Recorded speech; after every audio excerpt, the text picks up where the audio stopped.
Uy, kayo na naman? Sigaw ng tindera habang nakataas ang kilay. Utang na naman. Akala ko ba labanderang ng nanay niyo? Sa harap ng pila, pinabasa sa amin ang listahan ng utang. Pangalan namin, nakabold, parang kasalanan. Tumawa ang mga tao, yumuko kami. Isang itlog lang ang hinihingi. Parang hiningi na namin ang mundo. Sa labas, naroon si nanay, basang-basa sa ulan. Nanginginig, may hawak na palanggana. Hindi siya pumasok. Ayaw niyang makita kaming pinapahiya. Hindi nila alam, 12 taon mula ngayon, babalik kami. At may katotohanang gigiba sa lahat. Kung bago ka pa lang sa channel neto, ibang kwento ni Ate Jane, istorya mo, ikwento ko. Huwag kalimutang pindutin ang notification bell at subscribe button.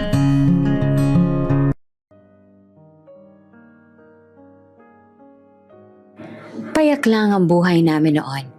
Hindi kami mayaman, pero hindi rin kami nagugutom.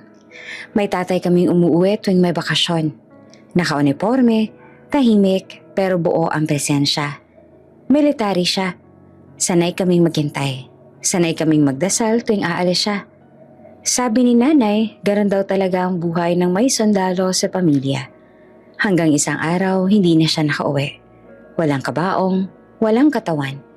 Isang tawag lang, isang balitang putol-putol. May engkwentro, hindi na po nakita. Malaking posibilidad. Hanggang doon na lang. Walang malinaw na sagot. Walang detalye, walang closure. Sinabi sa amin na patay na ang tatay namin. Mula noon, unti-unti nang gumuho ang lahat. Naubos ang ipon, nawala ang padala. Si nanay napilitang maglaba kahit may sakit. Kami ng kuya ko natutong magtipid, maghintay at tumahimik kapag may kulang. Hindi biglaan ang paghihirap. Dahan-dahan itong pumasok sa buhay namin.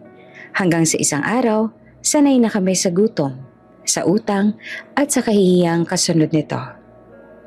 Doon nagsimula ang kwento namin. Hindi sa pagkawala ng pera, kundi sa pagkawala ng ama na akala namin tuluyan na nawala. Gabi na sa amin kapag nag-umpisa ang tunay na gutom. Hindi yung gutom na kain tayo tapos may pipiliin ka pang ulam, kundi yung gutom na parang may kumakalmot sa sikmura. Yung bawat tunog ng tiyan mo parang may nagpapaalala na wala na talagang laman ng kaldero. Sa loob ng aming maliit na bahay, kung matatawag ng bahay yung pinagtagpi-tagping yero at kahoy, nakapatong ang palanggana ni nanay sa gilid. Basa pang mga damit na nilabhan niya kanina. Nakasampay sa lubid na halos bumigay na sa bigat. Amoy sabon at amoy ulan ang paligid. Pero mas nangingibabaw ang amoy ng wala. Walang kanin, walang ulam, walang pag-asa. Anak, mahina ang boses ni nanay, paos. May ubo siyang pigil ng pigil buong araw. Yung ubo na parang ayaw niyang ipakita. Kasi baka lalo lang kaming matakot. Pupunta ka muna kina Aling Mercy. Tumingin ako sa kanya. Nakapulupot sa leeg niya ang lumang bimpo, yung manipis na halos hindi na nakaka-absorb. Pumikit siya paminsan-minsan, parang bumibigat ang ulo pero pilit niyang tinutuwid ang likod. Anong kukunin ko, Nay? Tanong ko kahit alam ko naman na. Hindi siya sumagot agad. Parang hinihilan niya muna ang lakas ng loob mula sa dibdib niya. Isang itlog lang, sabi niya. At kahit kaunting bigas, kahit kalahating kilo lang kung papayag. Pumintig ang lalamunan ko. Isang itlog lang. Isang itlog na para sa ibang tao, barya lang. Pero para sa amin, parang isang malaking pagmamakaawa na kailangan mong lunukin. Isa-isa hanggang masakal ka. Nakita ko ang kuya ko sa sulok. Tahimik siya nakaupo sa banig. Nakatingin lang sa pader. Nakayuko pero halata akong nag-iisip. Kapag ganitong gabi, parang lagi siya nagbabantay. Hindi lamang ng bahay, kundi ng loob naming lahat. Siya yung unang nasasaktan, pero siya rin ang unang nagtatago ng sakit para hindi namin makita. Bunso, mag-iingat ka. Sabi niya at hindi ako tinitingnan. Pero ramdam ko yung bigat sa boses niya. Tumango ako. Wala naman akong ibang magagawa. Kinuha ko ang maliit naming supot, yung plastic na dating supot ng tinapay. Hinugasan lang ni nanay at ginamit ulit. Isinukso ko sa bulsa ang 5 pisong barya na ibinigay niya. Hindi para bayad, kundi para kunwari may dala pa rin akong pera. Para kung sakaling magsabing tendera na magkano, may maipakita man lang ako. At hindi puro kahihiyan. Paglabas ko, sinalubong ako ng lamig. Umuulan na naman. Yung ulan na hindi basta pataka, kundi yung tuloy-tuloy. Yung parang may naguhugas ang buong barangay pero hindi naman mawala-wala ang dumi. Madulas ang daan. Putik-putik ang gilid. Dumidikit sa tsinelas ko ang lupa. Tumataas ang tubig sa kanal. Parang handang umapaw anumang oras. Ang tindahan ni na Aling Mercy nasa kanto lang. Pero sa bawat hakbang ko, parang mas humahaba ang distansya. Kasi alam ko kung anong naghihintay sa akin doon. Alam ng buong lugar kung sino kami. Hindi dahil sikat kami, kundi dahil kilala kami sa isang bagay. Utang. Sa barangay namin, ang utang parang tatak. Kapag once na nasulat ka, hindi na basta nabubura. Kahit magbayad ka pa. May marka na. Kahit umayos ka. May bulong na. Pagdating ko sa tindahan, halatang gabi na talaga. Kalahati ng ilaw ay patay na. Pero bukas pa rin naman ang pinto. May mga taong nandoon. Yung kapitbahay naming laging may chismis. Yung 2 binatang tambay na laging nakatawa. Yung nanay na bumili ng toyo at suka. Yung batang hawak ang candy. Tumigil ako sa labas. Huminga ng malalim. Kaya mo to. Bulong ko sa sarili. Pero parang walang naniniwala. Kahit na ako. Pumasok ako. Aling Mercy? Mahina akong tawag. Hindi siya agad tumingin. Abala siyang magbilang ng barya. Tapos, suminghot pa na parang naiinis sa may pumasok. Ano? Sagot niya nang hindi pa rin umaangat ang mata. Lumapit ako sa counter. Kita ko ang mga garapon ng candy. Ang mga delatang nakahanay. Ang mga itlog sa tray. Ang linis tingnan. Ang puti. Parang walang problema sa mundo. Pwede po sana mangutang? Sabi ko na halos hindi lumalabas ang boses. Isang itlog po at kaunting bigas. Doon na siya tumingin. At doon nagsimula yung bahagi na gusto kong tumakbo na lang pauwi at magtago sa ilalim ng banig. Ha? Tumaas ang kilay niya. Kayo na naman? Tumingin ng iba. Parang may biglang tumigil na tunog sa tindahan. Yung mga nagbabayad kanina biglang bumagal ang kilos. Yung tambay nagkatinginan. Gabi-gabi na lang ba? Sabi ni Aling Mercy. Malakas na. Utang na naman. Akala ko ba labandera ang nanay mo? Ba't parang kayo lang yung may karapatan dito? Parang may kumurot sa dibdib ko. Labandera lang. Yung lang yon. Parang sampal na. Parang sinasabi niya na may trabaho naman si nanay pero hindi sapat. Na kahit nagsusumikap si nanay, hindi pa rin siya deserve na magkaroon ng pagkain. Aling Mercy, pasensya na po. Bukas po magbabayad kami. Sabi ko kahit alam ko namang hindi rin sure ang bukas. Bukas. Ulit niya pa at sinasadyang pabalang. Ilang bukas na ba yan, ha? Sige nga, tignan natin yung listahan. Tumalikod siya at kinuha ang lumang notebook na makapal. Yung may punit na cover. Binuksan niya, hinanap ang pahina. Tapos sinadyang ilatag sa counter na parang trophy na parang ebidensya ng kasalanan namin. Oh, eto. Sabi niya sabay turo. Ayan, isulat mo na naman sa utang ng labandera. Parang lumamig ang kamay ko. Nandoon ang mga pangalan namin. Hindi lang isang beses. Maraming linya. Petsa, halaga. Bigas, asukal, itlog, minsan kape. Lahat yon parang listahan ng mga araw na naghirap kami. At sa gitna ng pahina, nakasulat ang apelyido namin. Malalaki. Parang pinadaman niyang kahit sa papel, hindi kami pwedeng maging maliit. May isang babaeng nasa gilid ang tumawa ng mahina. Hindi ko alam kung sinadya ba o napalabas lang, pero narinig ko. At sa utak ko, lumalakas yung tunog ng tawa niya na parang may echo. "Uy, ang kapal!" sabi ng isang tambay. Pabulong pero sapat para marinig ko. Gusto kong mawala. Gusto kong maging hangin. Gusto kong maging bato sa kalsada para tapakan na lang ako at matapos na. Pero, kailangan ko yung itlog. Kinuha ni Aling Mercy ang isang itlog mula sa tray. Dahan-dahan, pero parang sinadya niyang ipakita sa lahat na ito, utang na naman. Tapos kumuha rin siya ng bigas, hindi man lang kalahating kilo, parang isang dakot nga lang sa supot. Tapos tinali ng mahigpit. "Ingat ha," sabi niya. Pero hindi yun paalala, parang panlalait. "Baka mabasag. Utang yan. Huwag mong sayangin." Tumango ako. Hindi ko alam kung bakit ako tumango. Siguro dahil kapag mahirap ka, natututo kang tumango kahit masakit. Hinawakan ko ang itlog. Parang hawak ko ang buong kahihiyan namin. Mainit-init pa sa palad ko dahil sa ilaw ng tindahan. Pero pakiramdam ko, yelo. Paglabas ko, mas malakas na ang ulan. Parang may humahampas sa mukha ko na malamig na piraso ng hiya. Bumilis ang lakad ko, pero dahan-dahan pa rin ang hawak ko sa itlog. "Bunso!" May tumawag sa akin. Parang may tumawa pa ulit. Hindi ako lumingon. Nang makarating ako sa amin, naroon si nanay sa may pinto. Nakapayong ng lumang payong na may butas-butas. Basang-basa pa rin siya. Nanginginig. Parang naghihintay siya hindi sa itlog, kundi sa kung gaano na naman ako ang sinaktan. Pagkakita niya sa akin, ngumiti siya ng pilit. Yung ating ginugupit ang sariling puso para hindi kami mabasag. "Nakuha mo, anak?" tanong niya. Tumango ako. Inabot ko ang itlog at supot ng bigas. Pero bago ko mailapag, biglang nag-init ang mata ko. Parang biglang may umakyat na luha na hindi ko napigilan. "Bunso?"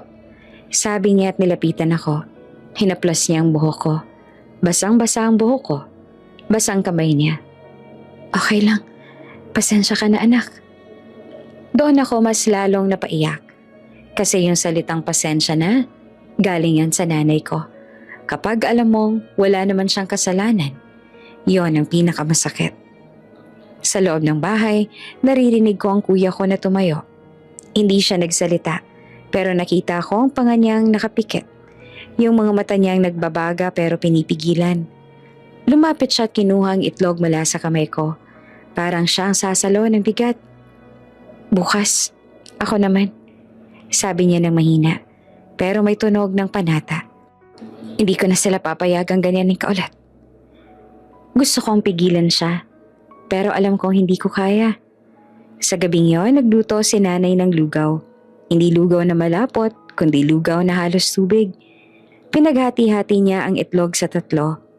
Maliit na peraso sa bawat mangkok na parang kapirasong dignidad na pinaghahatian namin.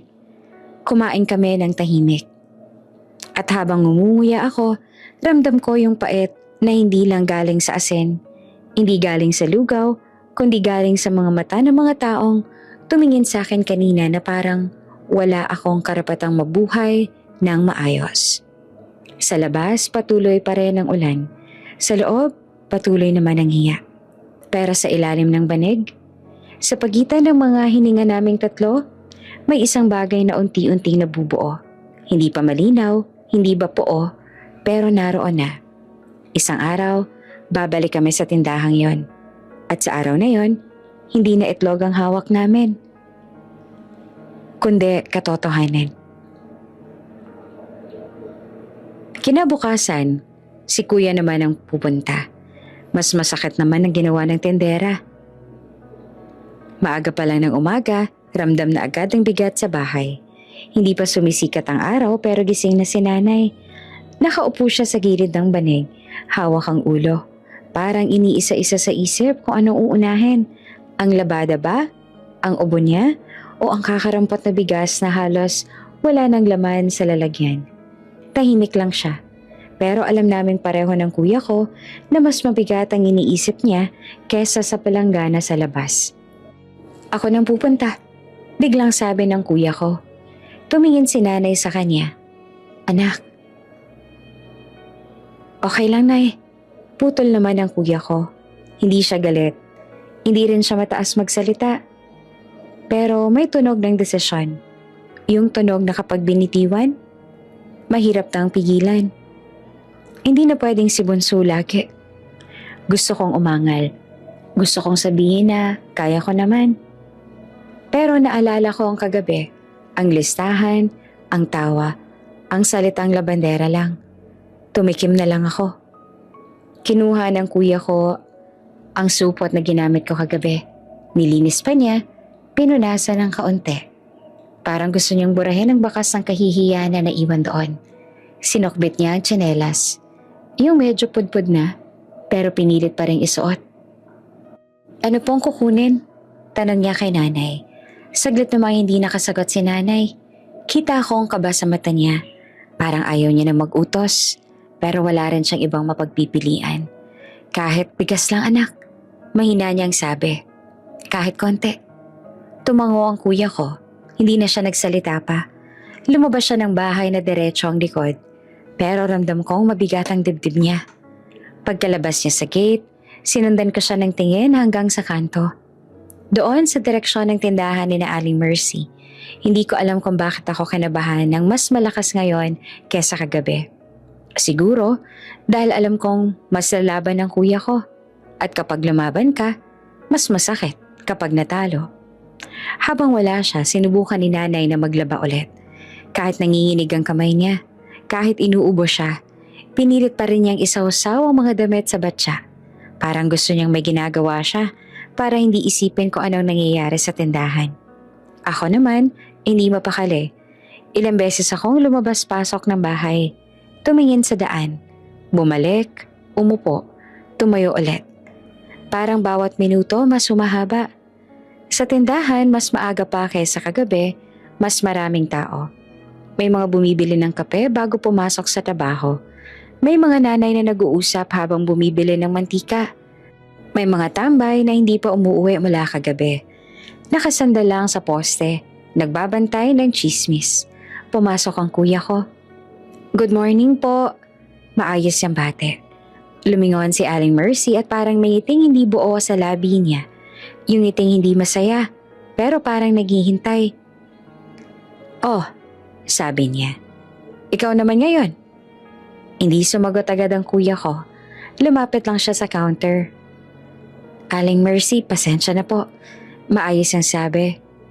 Pwede po sana mangutang ng bigas. Kahit kaunti lang po. Tumahimik saglit ang paligid. Parang may huminto ulit na ingay. May ilang mata na agad tumingin sa kanila. Utang? Ulat ni Aling Mercy na mas malakas na ngayon. Talaga? Huminga ng malalim ang kuya ko. Opo. Doon siya tumalikod. Kinuha niya ulit ang notebook. Yung parehong notebook na binuksan niya kagabi. Pero ngayon, mas maaga. Mas maraming tao. O sige, sabi niya sabay bukas ang pahina. Babasahin ko muna ha, para malinaw. Napakurap ang kuya ko. Aling Mercy, pero huli na. Eto, sabi ng tindera sabay turo sa pahina. Pakinggan niyo. At nagsimula siyang magbasa. Malakas, mabagal na parang sinisigurado niyang bawat salita ay marinig ng lahat. Bigas, utang. Asukal, utang. Itlog, utang. Tumingin siya sa kuya ko. Paulit-ulit ah. May tumawa pa sa gilid. Isang kapitbahay na kilala naming laging may komento sa buhay ng iba. Aba, parang di na nauubos yan ah. Sabi ng babae sabay tawa ulit. Nakatayo lang ang kuya ko. Hindi siya umimik.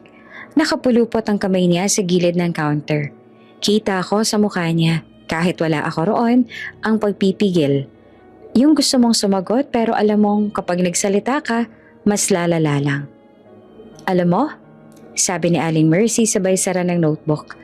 Hanggang kailan ba to? Hindi naman pwedeng araw-araw na lang kayong mangungutang. Magbabayad po kami. Sabi ng kuya ko. Hindi siya sumigaw, Hindi siya nagmakaawa. Diretso lang. Nagtatrabaho po si nanay. Labandera? Sagot ng tendera. Tinaasan ulit ng kilay. Sa hirap ng buhay ngayon. Sa dami ng may utang. Pasensya na pero hindi ako ang bangko. May isa pang tumawa. Mas malakas. Kuya, may nagsabi mula sa likod. Baka naman gusto mo na lang magtrabaho kaysa mangutang. Hindi lumingon ang kuya ko. Parang ayaw niyang bigyan ng mukha ang mga salitang yon. Hindi na. Biglang sabi ni Aling Mercy. Hindi na muna ako magpapautang. Tama na yan. Parang may bumagsak sa dibdib ng kuya ko. Kahit konti lang po. Pilit niya. Kahit kalahating kilo. Umiling ang tendera. Hindi na. Uwi ka na. Tahimik ang sandaling sumunod. Walang nagsalita. Walang umusad. Parang lahat hinihintay kung ano ang gagawin ng kuya ko. Kung magmamakaawa ba, kung magagalit ba, kung iiyak. Pero wala siyang ginawa. Tumango lang siya. Mabagal. Parang tinatanggap ang isang desisyon na hindi naman niya pinili. Sige po, sabi niya. Pasensya na po sa abala. At lumabas na siya ng tindahan. Walang dala, walang supot, walang bigas, walang itlog.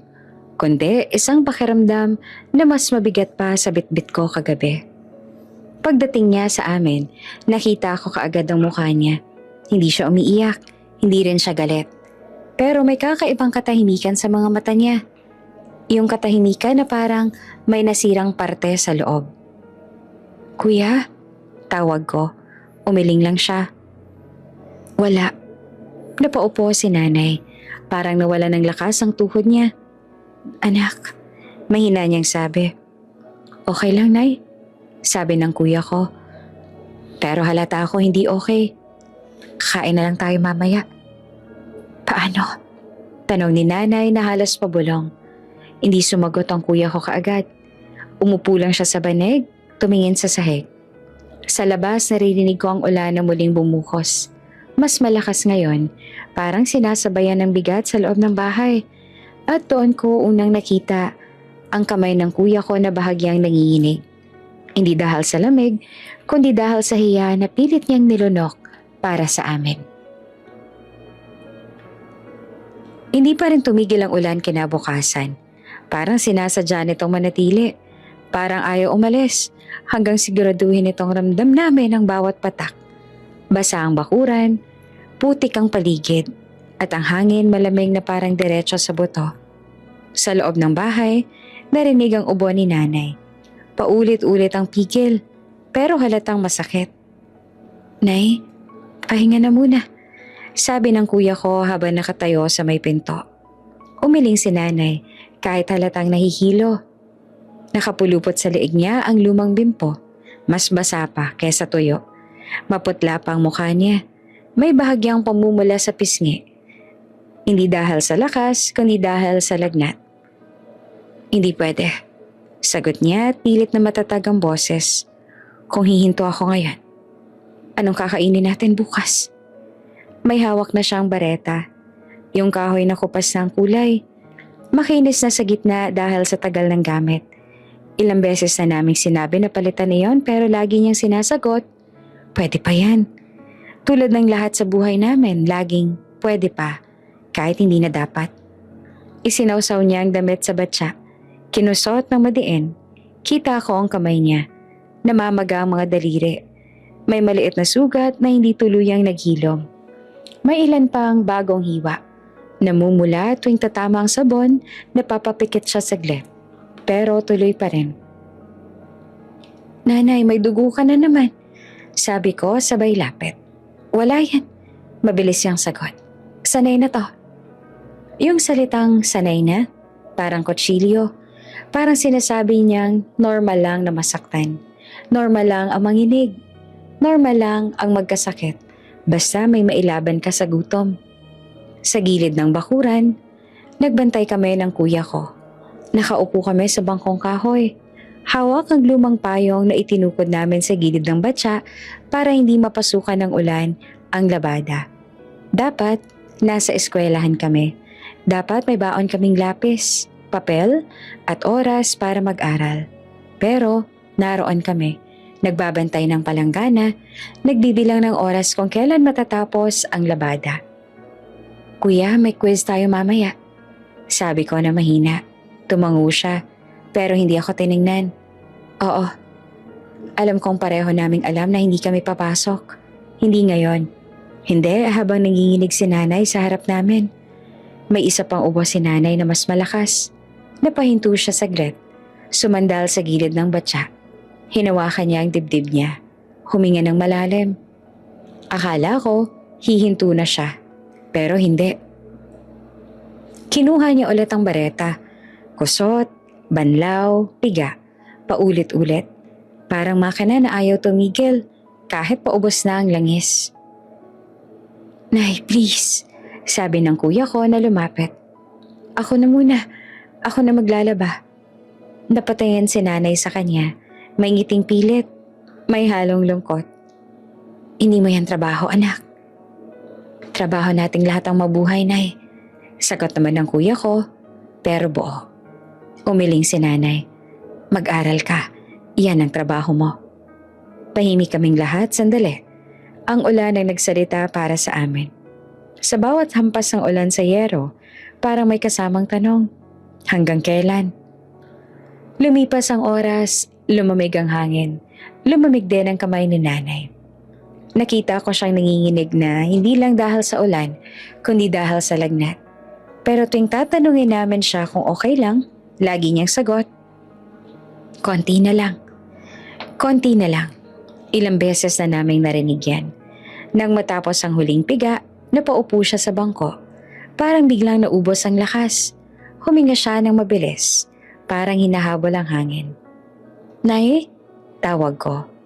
Okay lang. Sabi niya agad pero pumikit siya sandali. Sandali lang. Tinakpan siya ng kuya ko ng tuwalya.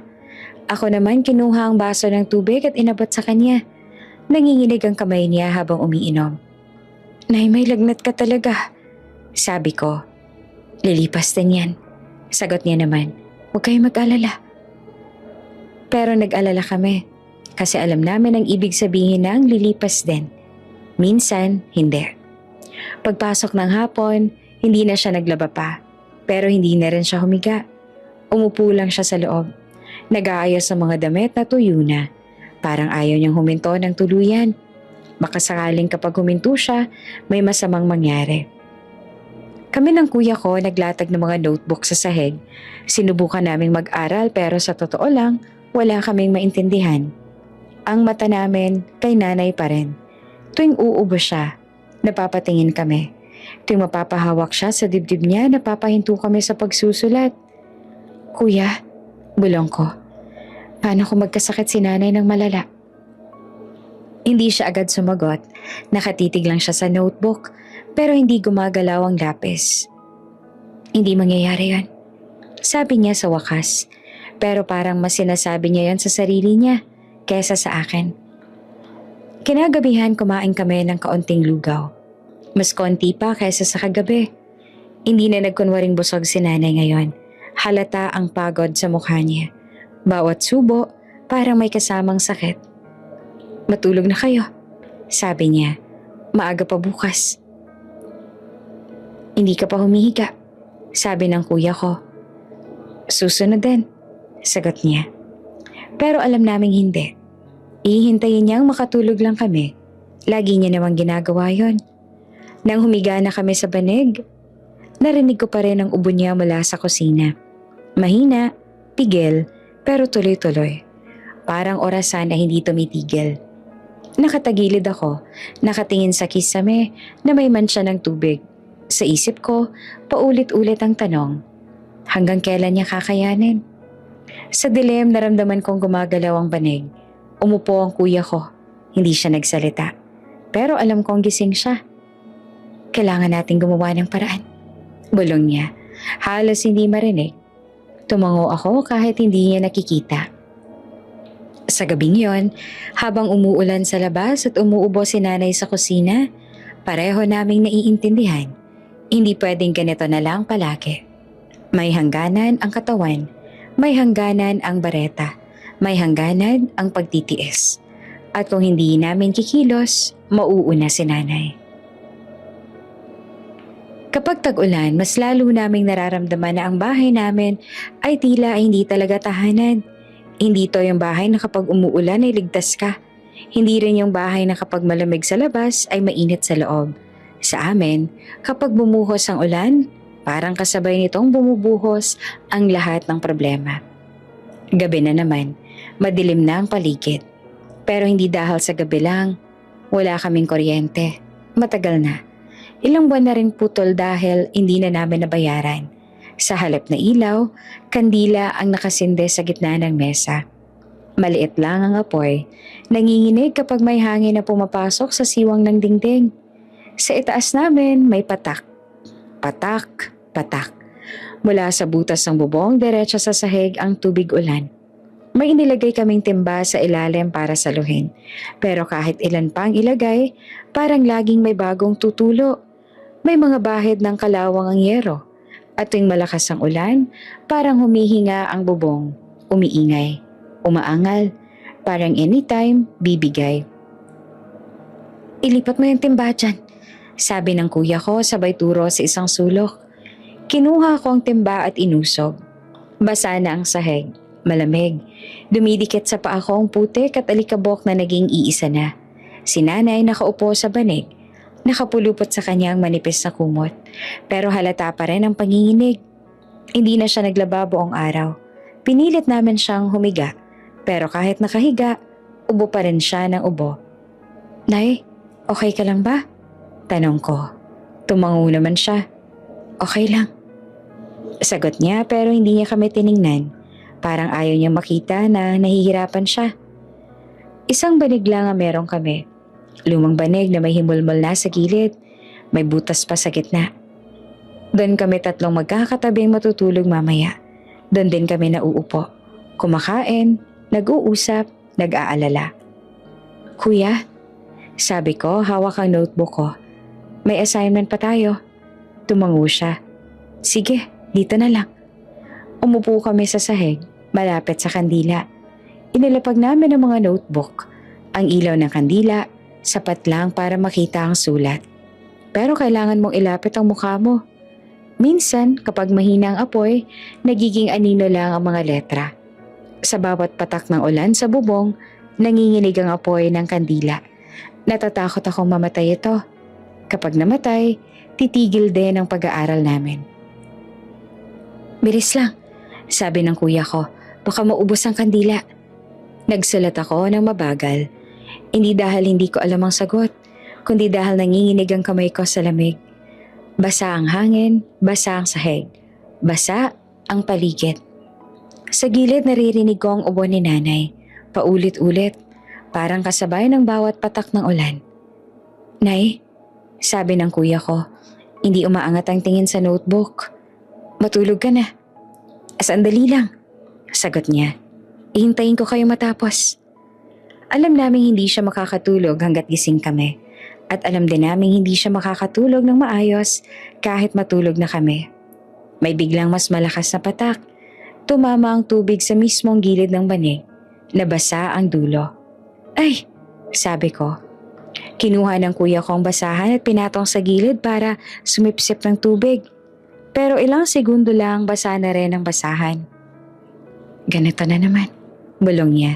Hindi siya galit, hindi rin siya nagrereklamo. Parang sanay na lang.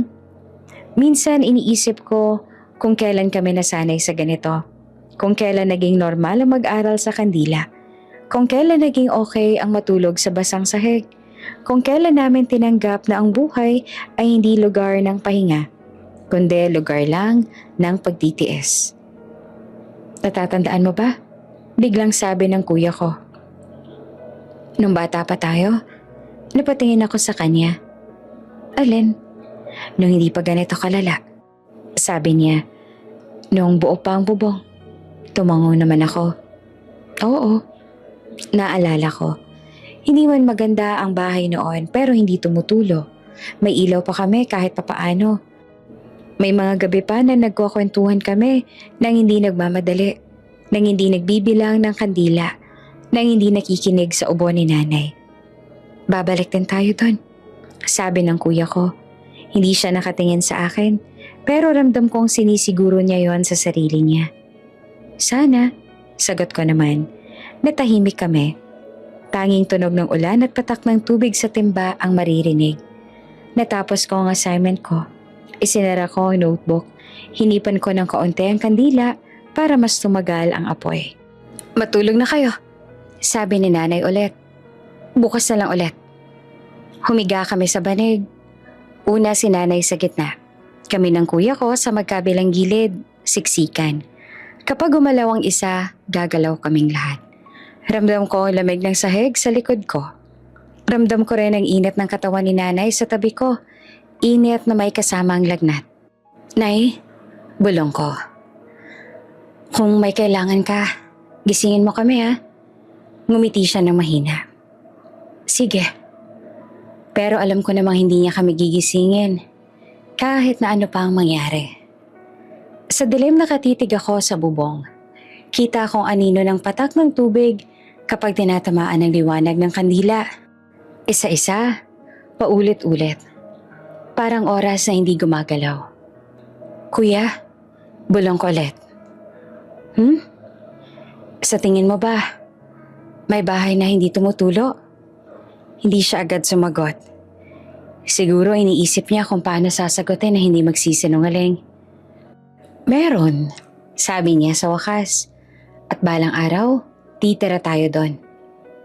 Pumikit ako. Hinayaan kong yakapin ako ng tunog ng ulan. Ang ubo ni nanay, ng bigat ng banig. Sa gabing iyon, malinaw sa akin ang isang bagay. Ang bahay ay hindi lang pader at bubong. Ang bahay, dapat ligtas ka. At sa ilalim ng butas ng bubong, sa gitna ng ulan at kandila, alam kong hindi pa iyon ang buhay na para sa amin. Sa eskwela ko, una natutunan na hindi pantay ang lahat. Hindi dahil may nagturo, kundi dahil ramdam mo agad. Sa tingin, sa tono, sa paraan ng pagsasalita ng mga taong may kapangyarihan. At sa araw na yon, malinaw na malinaw sa akin kung nasaan ang lugar ko. Maaga akong pumasok. Basa pang tsinelas ko mula sa ulan kagabi. Kahit pinunasan ko na. May lamig pa rin umaakyat sa paa ko. Hawak ko ang notebook ko. Manipis na, may ilang pahina ng punit. Wala akong baon. Wala rin akong extra papel. Pero okay lang. Sanay na ako. Pagdating sa classroom, maingay na ang mga kaklase ko. May nagkukwentuhan tungkol sa field trip. May nagbibilang ng baon. May nagtatawanan. Uy, dala mo ba yung ambag? Tanong ng isang kaklase sa isa pa. Oo, sagot niya. 500 daw eh. Napahigpit ang hawak ko sa notebook. 500. Parang 500 mundo na hindi ko kailanman maaabot. Umupo ako sa upuan ko sa likod. Tahimik lang. Umaasa na hindi ako mapapansin. Pero napansin. Class, attention. Sabi ng teacher namin pagpasok niya. May hawak siyang listahan. Hindi ko alam kung bakit, pero kabog agad ang dibdib ko. Parang alam ko na. May activity tayo next week, sabi niya. Educational tour. Lahat sasama. May mga nagpalakpakan. May mga sumigaw ng yehey. Pero, dugtong niya, sabay tingin sa listahan. Kailangan na ninyong magbayad ng ambag ngayon para makasama kayo. Isa-isa niyang tinawag ang pangalan. Isa-isa ring tumayo ang mga kaklase ko. Lumapit at nag-abot ng sobre o pera. May ilan pang nagbiro. May ilan pang proud na proud. Nang malapit na ang apelido ko, parang bumigat ang hangin. Binanggit niya ang pangalan ko. Ikaw, bayad ka na ba? Tumayo ako na mabagal. Parang ayaw ng tuhod ko. Ma'am, mahina akong sabi. Hindi pa po. May bulungan agad sa gilid. May suminghot. May tumawa ng mahina. Bakit? Tanong ng teacher. Hindi galit. Pero hindi rin mo unawain. Wala pa po kaming pera. Sagot ko ng diretsyo. Wala na akong lakas para magpaligoy-ligoy. Tumango siya pero hindi siya naupo. Sa halip, tiningnan niya ako mula ulo hanggang paa. Alam mo, sabi niya, sapat ang lakas para marinig ng lahat. Kung wala kang pera, huwag kang sumama sa activity. Parang may tumigil na mundo. May kumirot sa dibdib ko na parang may pinilas. Hindi dahil hindi ako makakasama, kundi dahil sa paraan ng pagkakasabi. Parang hindi ako estudyante, parang istorbo lang. Umupo ka na. Dagdag niya, sabay tawag sa susunod na pangalan. Umupo ako, dahan-dahan. Hindi ko alam kung saan ilalagay ang mga kamay ko. Hindi ko alam kung saan ako titingin. Ramdam ko ang init ng mukha ko. Ramdam ko ang mga mata ng kaklase ko. May isang tumingin sa akin na parang naaawa. May isa na parang natutuwa. May isa na parang wala lang. Mas masakit ang wala lang. Buong klase, hindi ako nakapagsulat. Hindi ko marinig ang lesson. Ang naririnig ko lang, paulit-ulit ay ang boses ng teacher. Kung wala kang pera, huwag kang sumama. Hindi ko alam kung ano ang mas masakit. Ang hindi makasama o ang ipaalam sa buong klase na hindi ka pwede dahil mahirap ka. Paglabas ng klase, nagsimula na naman ang usapan. Sasama tayo sabi ng isa. Oo, excited na ako. Sagot naman ng isa pa. Tahimik akong naglakad palabas. Hawak ang notebook, nakayuko ang ulo. May isang kaklase akong lumapit. Okay ka lang? Tumango ako. Oo, kahit naman hindi. Pag uwi ko, dumiretso ako sa bahay. Hindi ako dumaan kahit saan. Ayokong makita ng kahit sino ang mukha ko. Pagdating ko, nakita ko si nanay. Nakaupo siya sa bangko. Nagbabalat ng kaunting gulay na nakuha niya sa kapitbahay. May ubo pa rin siya, pero mas mahina na kesa kahapon. Oh, anak, sabi niya sabay ngiti. Kamusta sa school? Huminga ako ng malalim. Gusto kong sabihin, gusto kong ilabas. Pero nang makita akong sugat sa kamay niya, ang payat niyang braso, ang pagod sa mata niya, hindi ko kaya.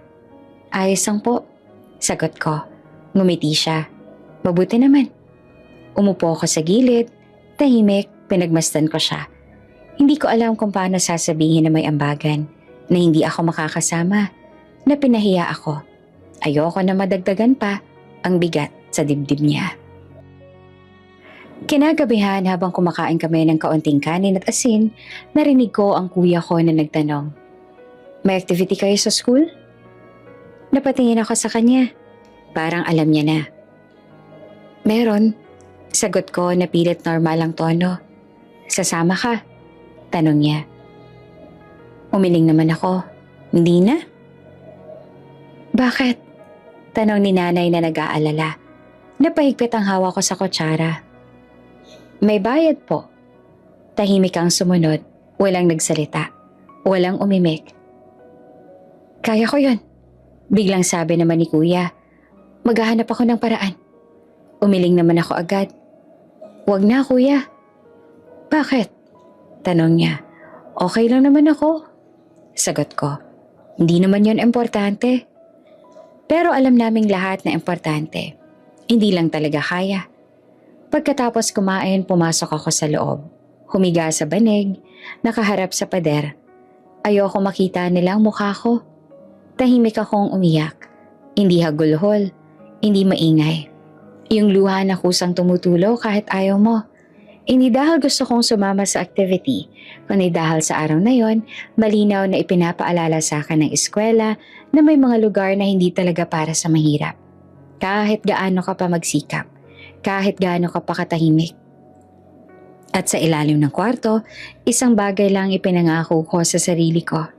Darating ang araw na hindi na ako tatayo sa harap ng klase dahil wala akong pera. At darating ang araw na hindi na kailangang yumuko ang anak ng isang labandera. Kapag kaunti lang ang pagkain, mas tahimik ang hapag. Hindi dahil walang gutom, kundi dahil ayaw niyo na magsalita. Baka pa may mapitawang reklamo na hindi niyo kayang bawiin. Sa gabing iyon, 3 kami nakaupo sa banig. Magkakaharap-harap, may tigi isang mangkok. Isang tasa lang ng kanin ang hinahati-hati ni nanay. Hindi pantay ang sukat. pero sinadya niyang gawing mukhang sapat. Asin lang muna, sabi niya sabay abot ng maliit na platito. Mas masarap yan kapag mainit ang kanin. Ngumiti siya. Yung ngiting sanay na akong makita. Ngiting may pilit na sigla. May kasamang dasal na sana hindi namin mapansin ang kulang. Umupo siya sa tabi namin pero hindi siya kumuha ng kanin. Nay, kumuha ka, sabi ng kuya ko. Busog na ako, sagot niya naman agad. Mabilis at parang inensayo. Nakakain na ako kanina. Alam namin hindi totoo yon. Alam namin pare-pareho lang kaming galing sa maghapon na walang maayos na kanin. Pero wala sa amin ang gustong magsalita. Kapag sinabi mong hindi, para mo na ring inamin na wala na talaga. Kinuha ko ang kutsara, isang subo, mainit ang kanin. Pero ang lasa, wala. Asin lang ang kumakapit sa dila. Pero pinilit kong ngumiti. Masarap, sabi ko, para lang may masabi. Ngumiti si nanay, parang nakahinga ng kaunti. Oh, sabi ko sa'yo, diba? Tahimik kaming kumain. Maririnig mo ang tunog ng kutsara sa mangkok. Minsan, ang ubo ni nanay na pilit niyang sinasakal. Minsan, ang hangin na pumapasok sa siwang ng dingding. Nang maubos ang kanin ko, tumingin ako sa mangkok ng kuya ko. May natira pang kaunti. Hindi ko alam kung sadya ba o hindi, pero iniurong niya ang mangkok palapit kay nanay. O nay, sabi niya, sa'yo na yan. Umiling naman si nanay. Huwag na. Konti na lang to. Giit ng kuya ko. Sayang naman. Tumingin naman si nanay sa akin, tapos sa kuya ko. May sandaling parang bibigay siya, pero ngumiti ulit siya at tinulak pabalik ang mangkok. Kayo na, sabi niya. Kailangan niya yan. At doon ko nakita yung ngiti na mas masakit kaysa sa gutom. Yung ngiting nagsasabing handa siyang magutom para lang hindi kaming mga anak niya. Pagkatapos kumain, nag-ayos si nanay ng higaan. Inilatag ang banig, tinupi ang kumot. Parang may ritual sa bawat galaw niya. Mabagal, maingat. Parang ayaw niyang gumawa ng ingay na baka magising ng problema. Matulog na kayo, sabi niya. Maaga pa bukas. Humiga kami. Si nanay sa gitna. Kami ng kuya ko sa magkabilang gilid. Siksikan, pero sanay na. Sa dilim ramdam ko ang tiyan ko. Hindi busog, hindi rin masakit. Yung tipong gutom na tinanggap mo na. Pumikit ako. Pilit na inisip ang ibang bagay. Ilang sandali pa naramdaman kong gumalaw si nanay. Umupo siya ng dahan-dahan. Maingat para hindi kami magising. Narinig ko ang mahinang hakbang niya papunta sa kusina. Hindi ako gumalaw, pero gising ako. Makalipas ang ilang minuto, narinig ko ang tunog ng tubig sa gripo. Mahina, tapos katahimikan ulit. Hanggang sa isang mahinang hikbi. Hindi malakas, hindi hagulgol. Yung iyak na parang pinipigilan. Parang ayaw marinig ng kahit sino. Pero sa katahimikan ng madaling araw, malinaw. Napamulagat ako. Tumingin ako sa kuya ko. Nakadilat din siya. Nagkatinginan kami. Walang nagsalita. Pare-pareho naming alam. Dahan-dahan akong umangat ng kaunti. Sumilip sa kusina. Nakita ako si nanay na nakaupo sa maliit na bangko. Nakayuko. Nakasubsob ang mukha sa mga kamay. Nanginginig ang balikat. Wala siyang hawak na pagkain. Wala siyang ginagawa. Umiiyak lang siya. Yung iyak na hindi niya pinakita kanina. Yung iyak na tinago niya habang nakangiti sa amin. Yung iyak na para sa lahat ng araw na nagkunwari siyang busog. Kumurot ang dibdib ko. Gusto kong tumakbo papunta sa kanya. Gusto kong yakapin siya. Gusto kong sabihin, kaya namin to. Pero parang may humawak sa paa ko. Tumingin ulit ako sa kuya ko. Umiling siya, bahagya. Hindi dahil ayaw niyang lapitan si nanay, kundi dahil alam niyang ayaw ni nanay na makita namin siyang ganyan. Tahimik kaming nakahiga, nakikinig. Parang ang sama naming anak dahil hindi kami kumilos. Pero alam naming mas masasaktan siya kung malalaman niyang narinig namin. Makalipas ang ilang minuto, huminto ang iyak. Narinig namin ang paghinga niya. Malalim, pilit, pinapakalma ang sarili. Tumayo siya Nagpunas ang muka. Uminom ng tubig. Bumalik siya sa banig. Humiga sa gitna.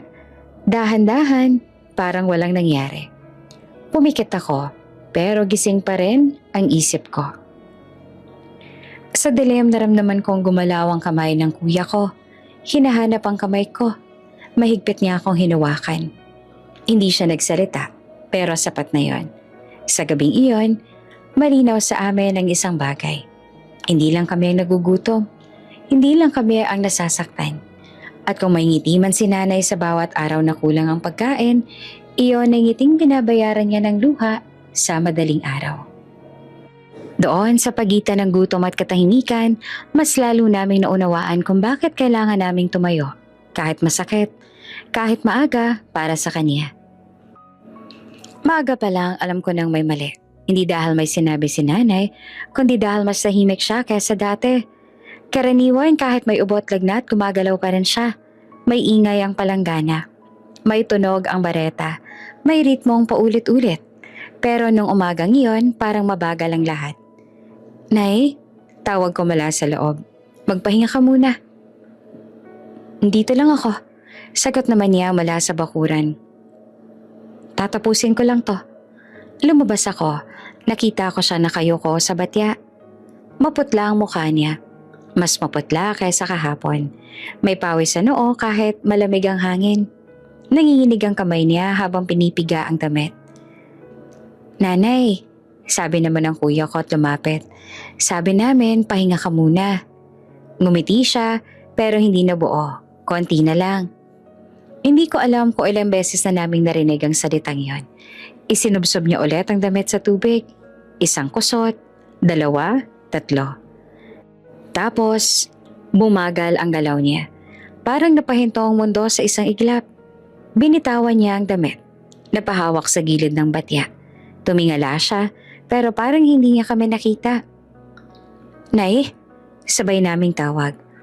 Bago pa kami makalapit, bumigay ang tuhod niya. Tumumba siya sa tabi ng palanggana.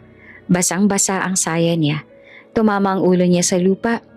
Isang mahinang tunog, pero sa tenga ko parang napakalakas. Nanay! Sigaw ko. Lumuhod naman ang kuya ko kaagad. Nay! Nay, gising! Hinawakan niya ang balikat ni nanay. Walang sagot. Nakapikit ang mga mata niya. Ang hininga niya mababaw. Nanginig ang kamay ko habang hinahaplos ko ang pisngi niya. Malamig. Mas malamig kaysa dati. Kuya, anong gagawin? Halos hindi ko mailabas ang boses ko. Tawagin mong kapitbahay. Sigaw niya. Bilisan mo! Tumakbo ako. Hindi ko na alam kung kanino ako kakatok. Basta kumatok ako. Sumigaw. Humingi ng tulong. May isang kapitbahay ang lumabas. Tinulungan kaming buhatin si nanay. Pinaharam kami ng kariton. Doon namin siya inilagay. Balot ng tuwalya at kumot. Sa klinik, sabi ng kuya ko. Doon muna. Itinulak namin ang kariton sa putikang kalsada. Mabagal, madulas. Pawis na pawis ang kuya ko. Ako naman, hawak ang kamay ni nanay. Paulit-ulit na tinatawag ang pangalan niya. Nahigising? Bulong ko. Andito lang kami. Pagdating namin sa maliit na klinik, sinalubong kami ng amoy ng gamot at linoleum. May ilang pasyente na rin sa loob. Tumakbo ang kuya ko sa counter. Dok, tulungan niyo po kami. Sabi niya na hinihingal. Nahimatay po ang nanay namin. Lumapit ang nurse. Tiningnan si nanay. Sinilip ang mata. Pinakinggan ang dibdib. May lagnat, sabi niya. Kailangan ng check-up at gamot. Tumango ang kuya ko. Opo. May pambayad ba kayo? Tanong ng nurse. Tahimik ang sumunod. Nagkatinginan kami ng kuya ko. Wala kaming dalang pera. Wala, kahit barya. Wala po, sagot ng kuya ko na mahina. Pero pwede po bang? Umiling ang nurse.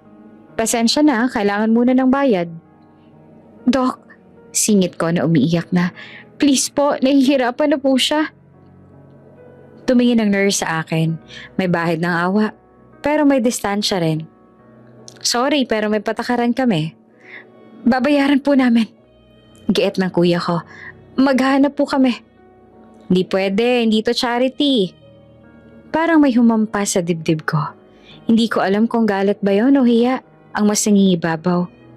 Please, ulit ng kuya ko. Nanay po namin yan. Tahimik lang ang sagot. Isang iling. Tinulak namin palabas ang kariton. Parang mas mabigat ngayon ang katawan ni nanay. Parang bawat hakbang may kasamang takot. Sa labas ng klinik, umuulan na naman. Pumatak ang ulan sa mukha ko. Hinaluan ng luha. May lumapit na matandang doktor. Dalhin niyo na lang sa public hospital, sabi niya. Pero kailangan niyo muna ng referral o reseta. Binigay niya sa amin ng isang papel. Referral, mga salitang hindi ko maintindihan. Kasabay ng reseta ng mga gamot na parang banyaga. Salamat po, sabi ng kuya ko na halos pabulong. Lumayo ang doktor. Naiwan kami sa labas. Umiiyak ang ulan. Tahimik si nanay. Hawak ng kuya ko ang reseta. Hiwalay na ang kamay niya sa lakas ng pagkakahawak. Ano gagawin natin? Tanong ko. Hindi naman agad siya sumagot. Tumingin siya sa klinik. Tumingin sa daan. Tumingin kay nanay. Hahanap tayo, sabi niya sa wakas. Magmamakaawa kung kinakailangan. Naglakad kami. Klinik to butika. Butika to tindahan. Paulit-ulit ang tanong. Pwede po ba utang? Wala po kaming pera ngayon eh. Babayaran po namin. Paulit-ulit din ang sagot. Di pwede. Pasensya na. Hindi kami nagpapautang ng gamot. Sa huli, naupo kami sa labas ng isang butika. Basa, pagod, talunan. Hawak ko ang reseta. Parang papel lang. Pero para sa amin, parang buhay. Naupo ang kuya ko sa bangketa. Tinakpan niya ang mukha niya ng mga kamay. Hindi siya umiiyak na malakas, pero nanginginig ang balikat niya. Kuya, tawag ko. Tumingala siya, pula ang mata. Pagod, galit, takot. Kasalanan ko, sabi niya. Dapat pinahinto ko siya. Umiling ako. Hindi. Pero pareho naming alam, walang may kasalanan. Walang dapat sisihin, pero may bumagsak pa rin. Nang gabing yon doon sa bangketa, sa ilalim ng ulan, habang hawak namin ang reseta na hindi namin kayang bilhin, malinaw sa amin ang isang bagay. Hindi lang pala kahihiyan ang kahirapan. Minsan, buhay ang kapalit. Gabi na nang makauwi kami. Hindi ko na alam kung paano kami nakabalik sa bahay. Ang alam ko lang, buhat-buhat namin si nanay. Salitan, dahan-dahan, parang anumang maling galaw ay maaaring tuluyang bumigay ang katawan niya. Nilatag namin siya sa banig. Pinunasan ng mukha. Pinalitan ng basang damit. Hindi siya nagising agad. Mababa ang hininga. Parang inaakyat baba ang dibdib niya na parang hirap. Sa labas, tahimik ang barangay. Wala ng ulan. Pero ang lamig, nanatili. Yung lamig na hindi lang sa hangin, kundi sa loob. Naupo ako sa tabi ni nanay. Hawak ko ang kamay niya. Ramdam ko ang gaspang ng balat, ang kalyo sa palad, ang mga sugat na hindi pa rin naghihilom. Isang kamay na buong buhay naming kinapitan. Isang kamay na kailanman hindi bumitaw, kahit wala na siyang lakas. Gising ka, nanay. Bulong ko. Andito lang kami. Hindi naman siya sumagot, pero parang may gumalaw ng kaunti sa daliri niya. Hindi ko alam kung guni-guni ko lang ba yon. Pero kumapit ako roon. Sa kabilang gilid ng banig, tahimik ang kuya ko. Nakaupo siya sa sahig. Nakasandal sa dingding. Nakatungo ang ulo.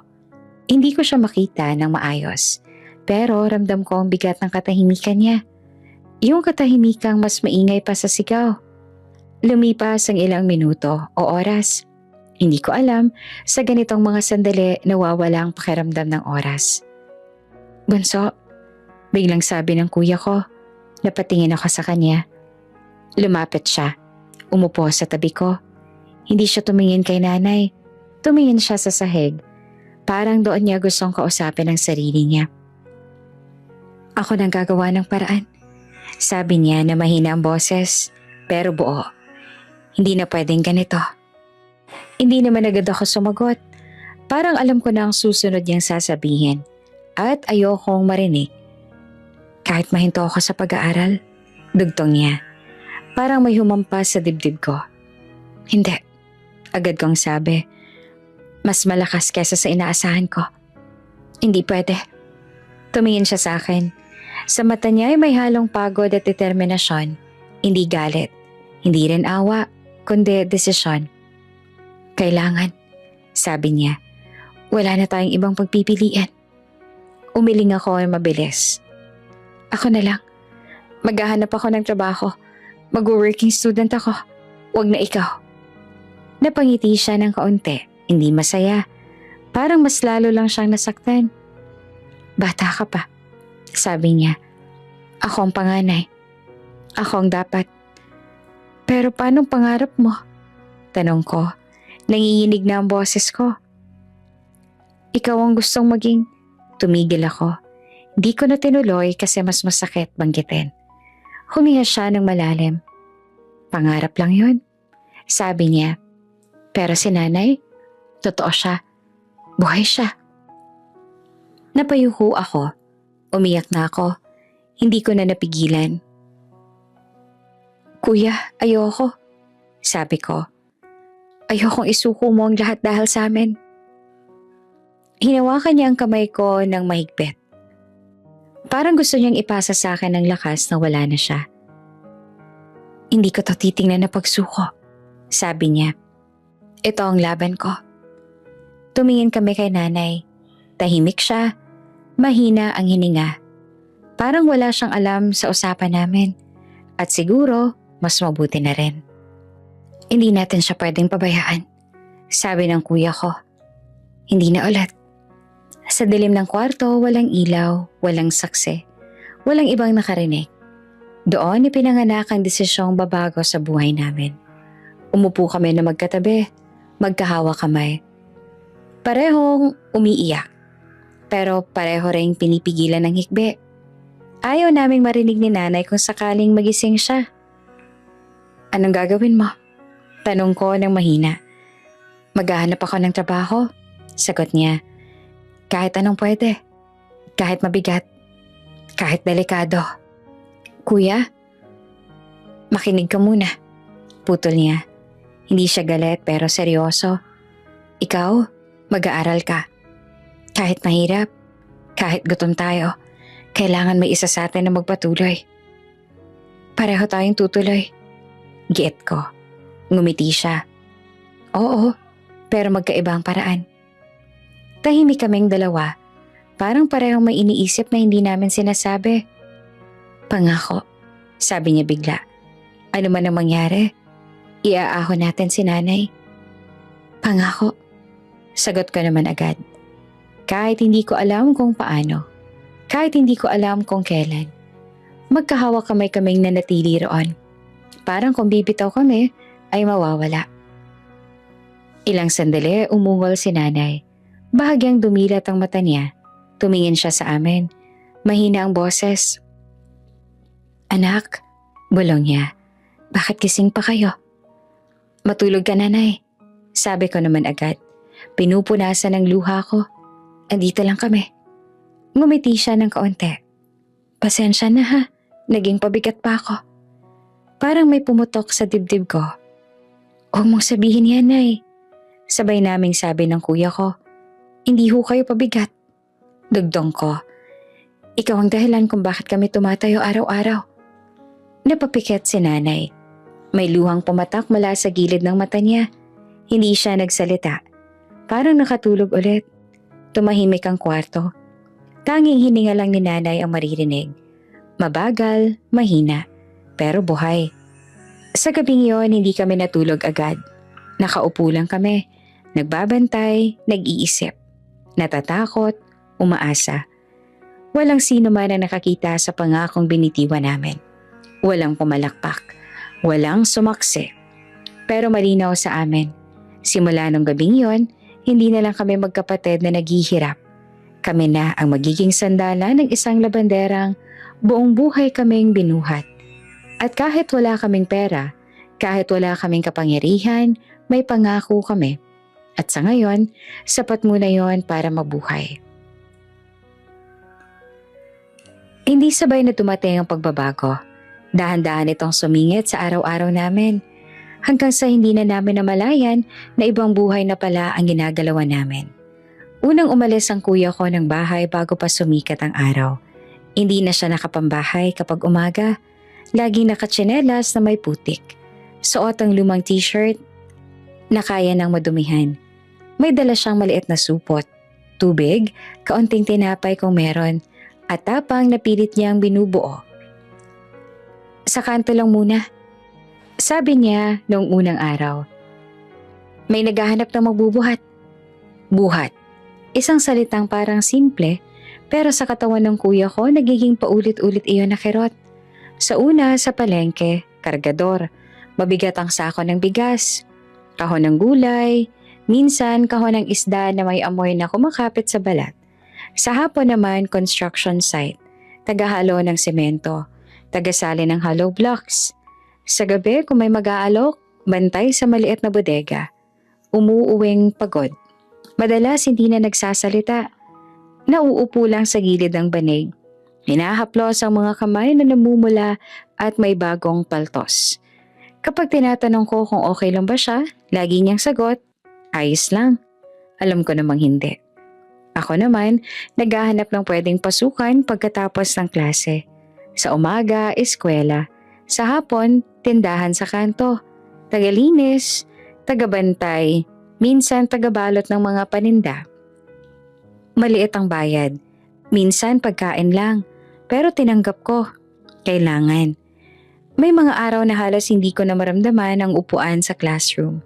Nakaupo ako sa likod, nakayuko. Pilit na binubuksan ang mata. Kapag nagtatawag ang teacher, nagigising ako sa sariling pangalan. Minsan napapagalitan. Bakit ka inaantok? Tanong niya minsan. Hindi ka ba nakatulog? Tumango ako. Kahit ang totoo, natulog naman pero kulang. Kulang sa oras. Kulang sa lakas. Kulang sa pahinga. May mga kaklase naman ako nagtatawanan. May baon silang chichirya. May plano sila pagkatapos ng klase. Ako, ang plano ko ay kung paano tatagal ang katawan ko hanggang sa makauwi. Sa bahay, tahimik naman si nanay. Hindi na siya tulad noon na laging gumagalaw. Mas madalas na siyang nakaupo. Kapag may lakas, nag-aayos ang kaunting labada, konti lang, yung kaya niya lang. Kapag wala, nanonood lang siya sa amin. Parang binibilang ang oras ng pag-uwi namin. Nay, huwag mo na kami hintayin. Sabi ko minsan, magpahinga ka. Ngumiti siya, pero may lungkot sa mata. Hindi ako mapakali kapag wala kayo. Minsan naririnig ko siyang umiiyak sa gabi. Tahimik lang. Hindi tulad noon na gutom ang dahilan. Ngayon, guilt. Kasalanan ko to. Sabi niya minsan sa kuya ko. Akala niya hindi ako narinig. O hindi dahil sa akin. Hindi. Putol lang kuya ko. Huwag mo yan sasabihin. Pero alam naming pareho, dala-dala ni nanay ang bigat na yon. Na kami ay nagbabayad ng pagod dahil sa kanya, na kaming tumatanda ng maaga. Isang gabi, umuwi ang kuya ko na may pilay. Halata, pilit niyang tinatago. Pero kita ko sa paraan ng paglakad niya. Anong nangyari? Tanong ko. Natapilok lang. Sagot niya. Mabilis. Kinabukasan, pumasok pa rin siya. Kahit namamaga ang paa, kahit masakit, hindi siya tumigil. Hindi siya huminto. Parang may hinahabol siyang oras na ayaw maghintay. Ako rin, may mga araw na hindi ako nakakain bago pumasok. Kapag may natirang tinapay, hati kami. Kapag wala, tubig lang. Sa klase, sumasakit ang ulo ko. Umiikot ang paningin ko. Minsan, napasandal na lang ako sa pader sa hallway. Hinihintay humupa ang hilo. May isang teacher na kapansin. Kumain ka ba? Tanong niya minsan. Tumango naman ako. Sanay na ako magsinungaling para makaraos. Sa bahay, nagbabago rin ang oras. Mas maaga kaming natutulog. Mas maaga rin gumigising. Ang banig hindi na pahingahan. Parang checkpoint lang bago ulit lumaban kinabukasan. Kuya, sabi ko minsan habang nag-aayos kami ng gamit. Pagod ka na ba? Tumingin siya sa akin, ngumiti ng kaunti. Oo, pero okay lang. Hanggang kailan? Tanong ko. Huminga naman siya ng malalim. Hanggang kaya. Isang hapon, umuwi ako na may kaunting barya. Inabot ko kay nanay. Maliit lang pero ngumiti siya na parang may hawak akong ginto. Salamat anak ha, sabi niya. Nanginginig ang boses. Pasensya na. Huwag ka na mag-sorry, sagot ko. Andito naman kami. Tumingin siya sa akin. Matagal. Parang gusto niyang sabihin ng maraming bagay. Pero walang salitang lumabas. Sa halip, hinawakan niya ang kamay ko. Mahigpit, parang takot siyang mawala ako. Sa mga panahong yon, hindi ko na malayang nagbago na pala ako. Hindi na ako yung batang tahimik lang sa likod ng klase. Hindi na rin ako yung natatakot magsalita. Natuto ako magbilang ng oras, ng lakas, ng pera. Natuto ako magtiis na hindi umiiyak sa harap ng iba. At ang kuya ko, hindi na lang siya si kuya. Siya na ang haligi, siya na ang bubong, siya na ang pader na sumasalo sa ulan. Pero may presyo ang lahat. May mga gabing hindi na kami nag-uusap. Hindi galit, kundi dahil pagod. May mga araw na pareho kaming tulala. Parang parehong may iniisip na hindi namin kayang sabihin. Sa katahimikan ng bahay, malinaw ang isang bagay. Masyado kaming maagang tumanda. Hindi dahil gusto namin, kundi dahil kailangan. At sa bawat araw na lumilipas, habang bumibigat ang trabaho at humahaba ang oras, mas lalo naming nararamdaman na ang pangakong binitawan namin ay may kapalit. Hindi namin alam kung hanggang saan kami dadalhin ito, pero sa ngayon, tuloy lang. Para kay nanay. Dumating ang desisyon ng kuya ko nang walang paalam. Parang ulan na bigla na lang bumuhos kahit akala mo ay maaraw. Tahimik ang umaga. Hindi pa mainit, pero hindi rin malamig. Yung klase ng oras na parang may hinihintay na mangyari. Nakatayo ang kuya ko sa may pintuan. Hawak ang maliit na bag. Hindi yung maleta na may damit at pangarap. Kundi yung bag na kasya lang ang ilang damit. Tsinelas at tapang. May nakausap ako. Sabi niya ng diretso. Hindi siya nakatingin sa amin. May trabaho sa malayo. Mas malaking kita. Napatingin ako sa kanya. Gaano kalayo? Huminga siya ng malalim. Malayo. Hindi niya na dinetalye. Parang ayaw niyang bigyan ng oras ang takot na baka sumunod. Si nanay naman nakaupo sa bangko. Hawak ang bimpo. Tahimik lang, pero kita ko agad ang pamumula ng mata niya. Parang kanina pa siya umiiyak bago pa namin marinig ang balita. Kailan ka aalis? Tanong ko. Pilit normal ang tono. Ngayon din, sagot niya. Parang may humila sa sikmura ako pababa. Ngayon? Ulit ko. Hindi man lang. Mas mahirap kapag pinatagal. Putol niya. Mas masakit.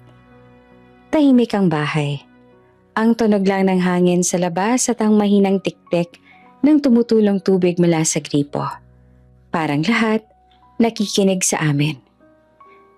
May pamasahe ka ba? Tanong ni nanay sa wakas. Mahina ang boses, pero malinaw. Umiling ang kuya ko. Hiram lang. Tumayo si nanay. Mabagal, parang mabigat ang tuhod. Lumapit siya sa kuya ko at hinawakan ng bag. Anak, sabi niya na nanginginig ang boses. Hindi ko alam kung paano magpapasalamat. Huwag mo yan isipin. Sagot ng kuya ko. Ito ang dapat. Pero anak, napahinto si nanay. Parang pinipigilan ng iyak. Paano ka? Paano kung okay lang ako, nay? Mabilis niyang sagot. Kaya ko to. Alam naming lahat na walang siguradong kaya sa desisyong to. Pero wala rin namang ibang daan. Umupo kami sa banig. Walang handa. Walang salo-salo. Wala kaming maipaghahanda kahit gusto namin. Ang almusal namin ay pareho pa rin. Kaunting asin, pero mas mabigat ang bawat subo. Kuya, sabi ko, pwede pa namang umiling siya. Hindi na, kailangan na. Tumingin siya kay nanay. Matagal at parang sinasaulo ang mukha niya. May mga guhit ng pagod. May mga matang nag-aalala sa amin buong buhay niya. Kaya mo ba? Tanong niya kay nanay. Ngumiti naman si nanay. Pilit, pero totoo. Kaya ko to. Sabi niya. Kayo ang unahin ninyo. At doon na siya tuluyang umiyak. Hindi malakas, hindi hagulgol, pero malinaw ang bawat patak ng luha. Hinawakan niya ang kamay ng kuya ko. Parang ayaw bumitaw. Mag-iingat ka, sabi niya. Huwag ka magpapagod masyado. Kumain ka ha, kahit kaunti. Huwag ka matutulog sa labas kung kaya. Tumango ang kuya ko. Oo, Nay. Lumapit siya sa akin, hinawakan ang balikat ko. Ikaw? Sabi niya. Mag-aral ka, huwag kang susuko. Tumango ko. Hindi ko na mapigilan ang luha ko. Babalik ka ha? Ngumiti siya. Yung ngiting matatag, pero may lungkot sa gilid. Oo. Pare-pareho naming alam, ang pagbabalik ay hindi agad at inisigurado kung kailan. Lumabas kami ng bahay. Walang nagsundo, walang naghihintay na sasakyan. Maglalakad lang siya hanggang sakayan. Doon niya haharapin ang unang hakbang ng bagong buhay. Sa kanto, huminto siya, humarap sa amin. Parang gusto niya magsalita pa pero pinili niyang ngumiti na lang. Kuya, tawag ko ulit. Lumapit siya at niyakap ako ng mahigpit. Parang pinapasa niya ang lakas na kakailanganin ko. Pagkatapos niya, niyakap siya ni nanay. Mas mahigpit, mas matagal. Salamat. Bulong niya sa tenga ni nanay. Pasensya na. Bulong ni nanay pabalik. Umiling siya. Hindi. Pagbitaw niya tumalikod siya. Hindi na siya lumingon. Parang alam niyang kapag lumingon siya, baka hindi na siya makaalis. Pinanood namin siyang maglakad palayo.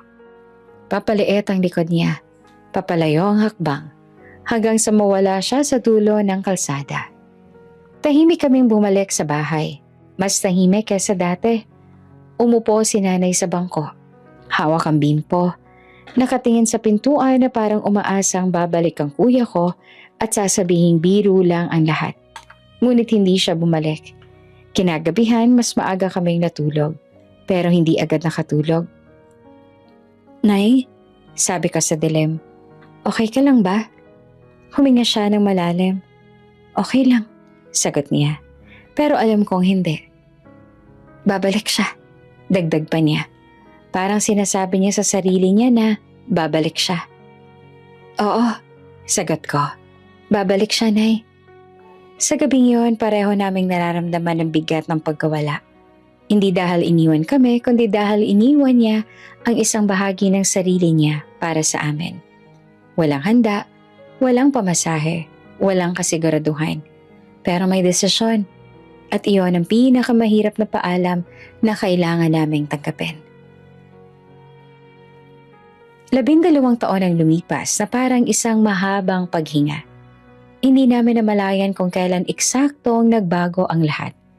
Walang isang araw na nagising kami at sinabing okay na. Ang nangyari, paunti-unti. Dahan-dahan, parang sugat na hindi mo namalayang nagsara na pala. Ang unang nagbago ay ang oras. Hindi na kami gumigising na may kaba kung may kakainin pa bukas. Hindi na rin kami natutulog na may tunog ng ulan na pumapasok sa loob ng bahay. Unti-unti, nawawala ang mga patak sa bubong. Una, nilagyan lang ng pansamantalang yero. Pagkatapos, pinalitan ng buong bubong. Hindi naman agad-agad, isa-isang hulog, isa-isang ayos. Ang bahay na minsan hindi namin matawag na tahanan, unti-unting naging ganap na bahay. May ilaw na ulit. Hindi maliwanag na parang sa mayayaman. Pero sapat na para makita ang mukha ng isa't isa sa gabi. Wala na ring kandila sa gitna ng mesa. Nakatago na lang sa drawer. Parang alaala ng panahong ayaw na naming balikan. Hindi kami naging mayabang. Hindi rin kami pala post. Wala kaming litrato ng before and after. Walang kwento ng paghihigante. Parang mas pinili naming tahimik lang dahil alam namin kung paanong masaktan ang mata ng taong may kulang. Ako, nakapagtapos. Hindi madali. May mga semester na muntik na akong sumuko. May mga gabing halos matumba ako sa pagod. Pero bawat beses na naiisip kong huminto, may isang mukha akong naaalala. Ang mukha ng nanay naming nanginginig sa harap ng palanggana. At iyon ang nagtulak sa akin, pasulong. Ang kuya ko matagal bago kami muling nagkasama sa iisang bubong. Hindi niya agad sinabi kung ano ang dinaanan niya.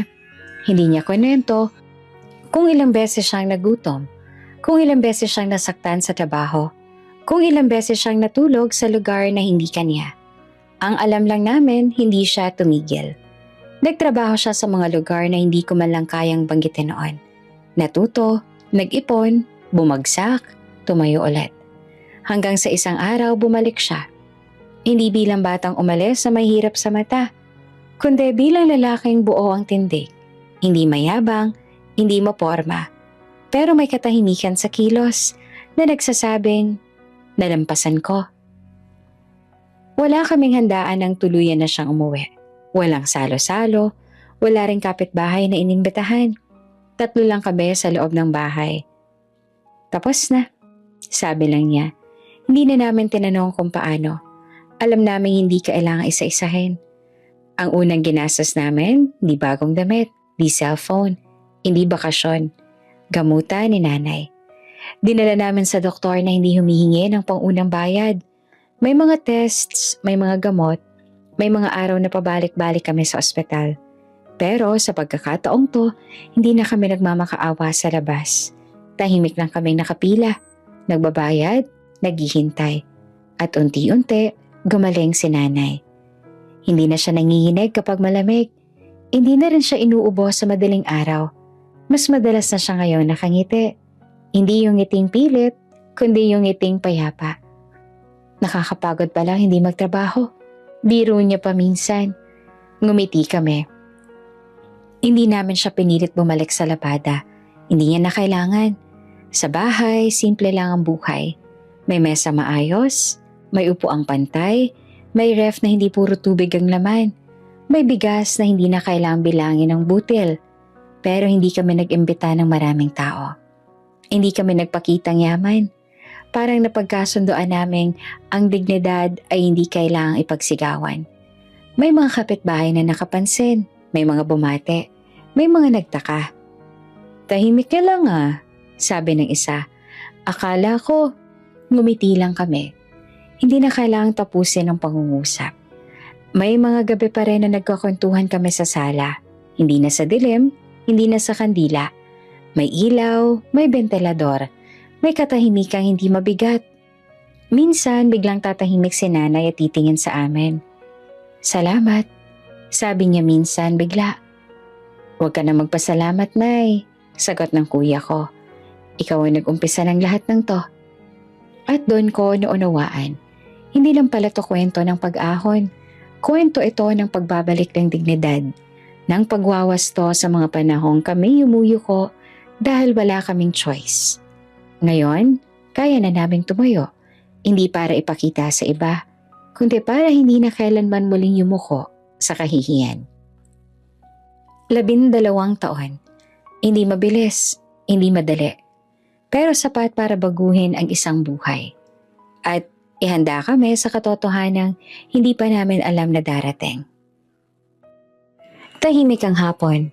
Yung klase ng katahimikan na bihira na naming maranasan. Walang sigawan sa labas, walang ulan, walang nagmamadali. Si nanay nasa loob, nag-aayos ang kaunting halaman sa bintana. Ako naman, nag-aayos ng papeles sa mesa. Ang kuya ko nasa garahe, may inaayos na gamit. May kumatok, hindi malakas, hindi rin pamilyar. 2 mahinang katok na parang nagdadalawang isip. Lumapit ako sa pinto at binuksan. May lalaki nakatayo sa harap ko. Hindi siya mukhang mayaman, hindi rin siya mukhang pulube. Pero halata ang sakit sa katawan niya.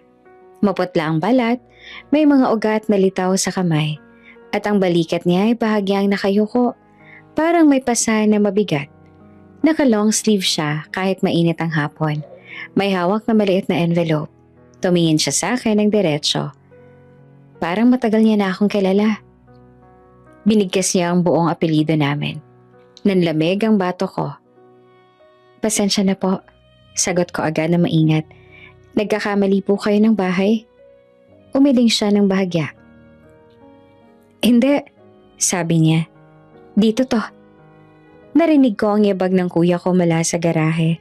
Lumapit siya sa pintuan. Tumingin sa lalaki. Tapos ay sa akin. May kailangan po kayo? Tanong ng kuya ko ng maayos pero may distansya. Huminga ng malalim ang lalaki. Parang pinag-iipunan ng lakas. Ako ang ama ninyo. Sabi niya. Parang may humampas na hangin sa pagitan naming tatlo. Hindi ko alam kung anong unang pumasok sa isip ko. Takot ba? Galit ba? O gulat? Basta alam ko, biglang bumilis ang tibok ng puso ko. Parang may salitang gustong lumabas, pero walang maayos na anyo. Lumabas ka, biglang sabi ng kuya ko. Hindi siya sumigaw. Mas delikado ang tono, kontrolado, pero mabigat. Sandali lang, sabi naman ng lalaki. Itinaas ang kamay. Makinig lang kayo. Wala kaming dapat pakinggan. Sagot naman ng kuya ko. Wala kaming ama. Tahimik ang lalaki. Parang tinanggap ang tama ng mga salitang yon. Napatingin siya sa loob ng bahay. Banggit niya sa pangalan ng nanay. Andito ba siya? Wala. Sagot ko naman kaagad. Mabilis. Kahit naroon naman si nanay sa loob, ayoko makita niya ang lalaking ito. Pakiusap, sabi ng lalaki. Kahit kayo lang muna. Tumingin ako sa kuya ko. Kita ko ang galit sa mata niya. Yung galit na matagal na naghihintay ng pangalan. Sabihin mo na, sabi ng kuya ko. Anong kailangan mo? Huminga ulit ang lalaki. Umubo ng mahina. May sakit ako, sabi niya. At bago pa, kailangan niyong malaman ng totoo. Ang totoo? Ulit ng kuya ko na mapakla.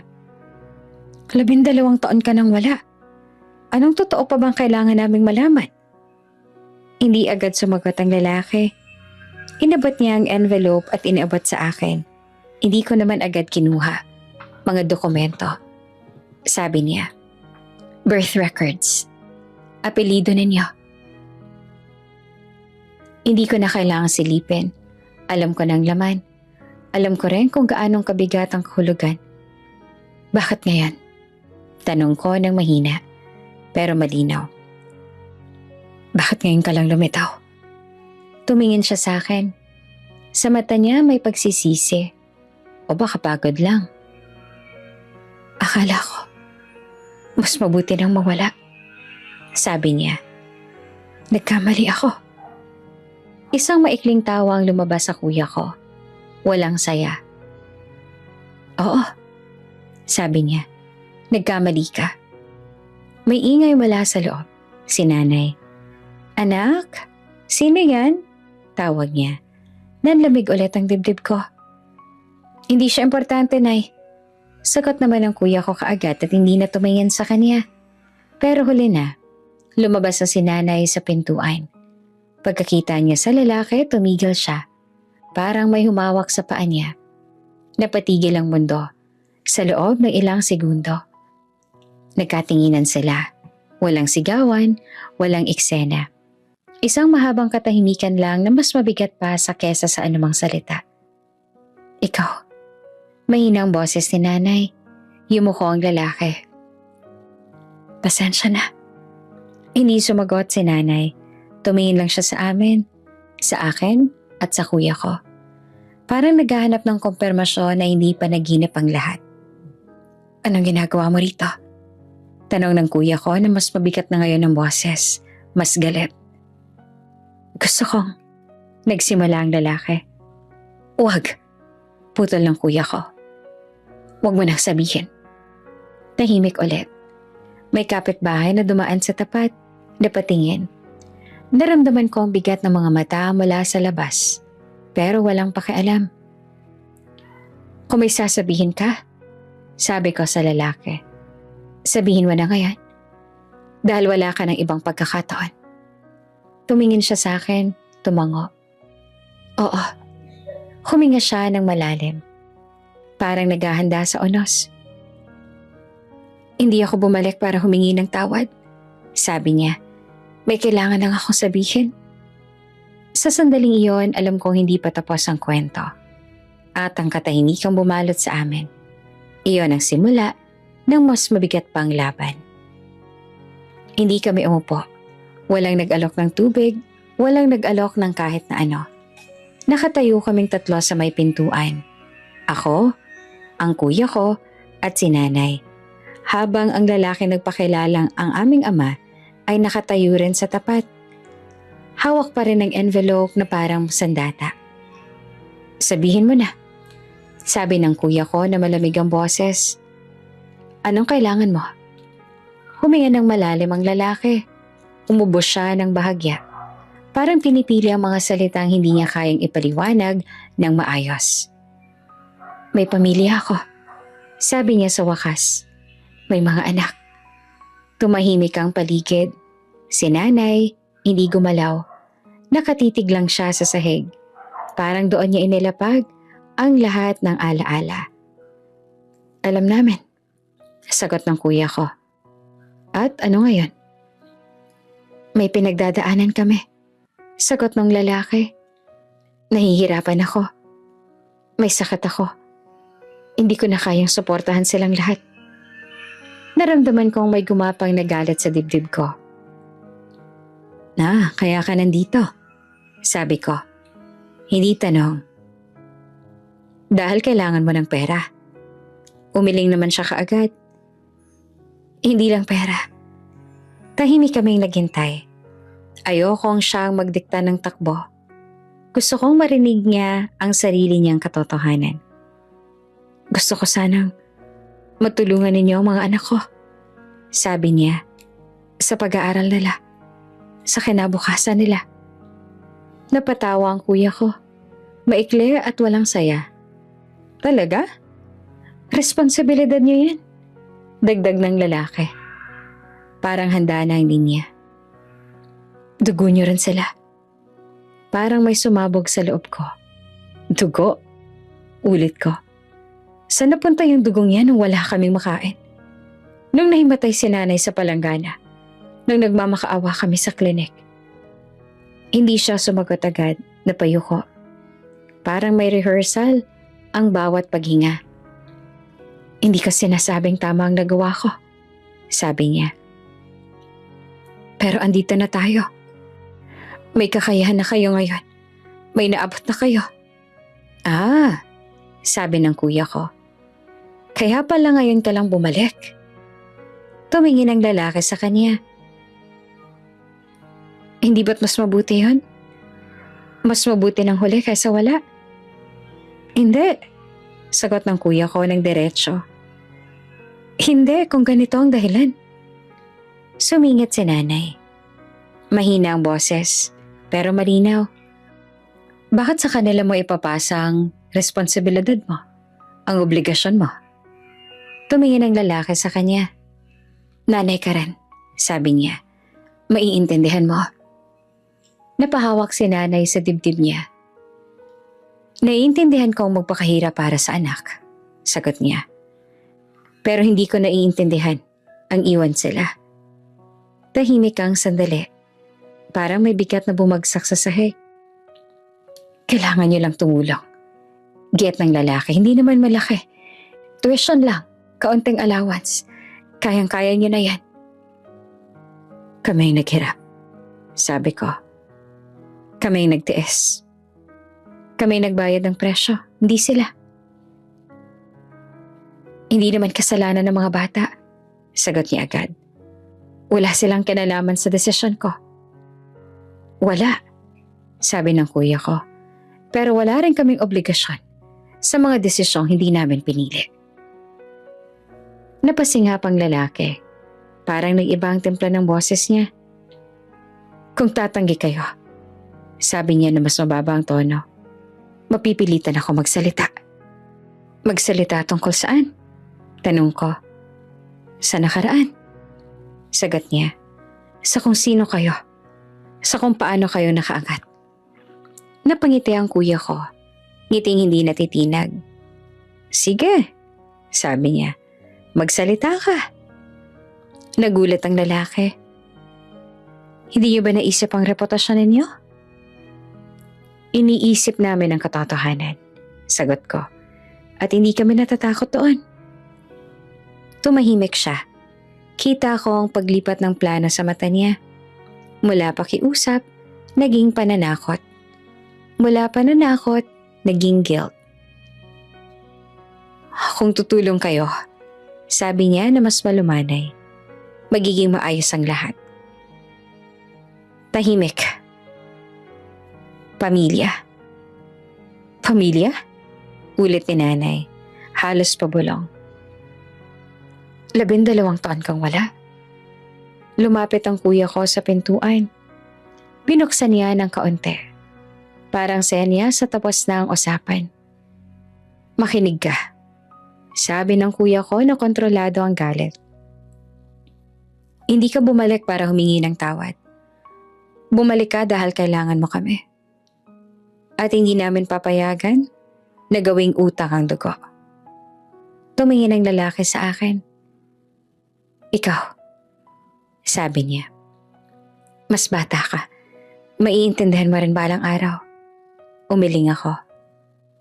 Naiintindihan ko na ngayon. Isang mahabang katahimikan. Sa labas, may dumaan na sasakyan. May kapitbahay na tumigil sandali. Sumilip. Tapos naglakad ulit. Parang alam ng mundo na may pumutok na bagay sa loob ng bahay. Pero, hindi na kailangan ng sigawan. Pag-isipan ninyo, sabi ng lalaki sa huli. Babalik ako. Hindi na kailangan, sagot ng kuya ko. Narinig ka na namin. Tumalikod ang lalaki.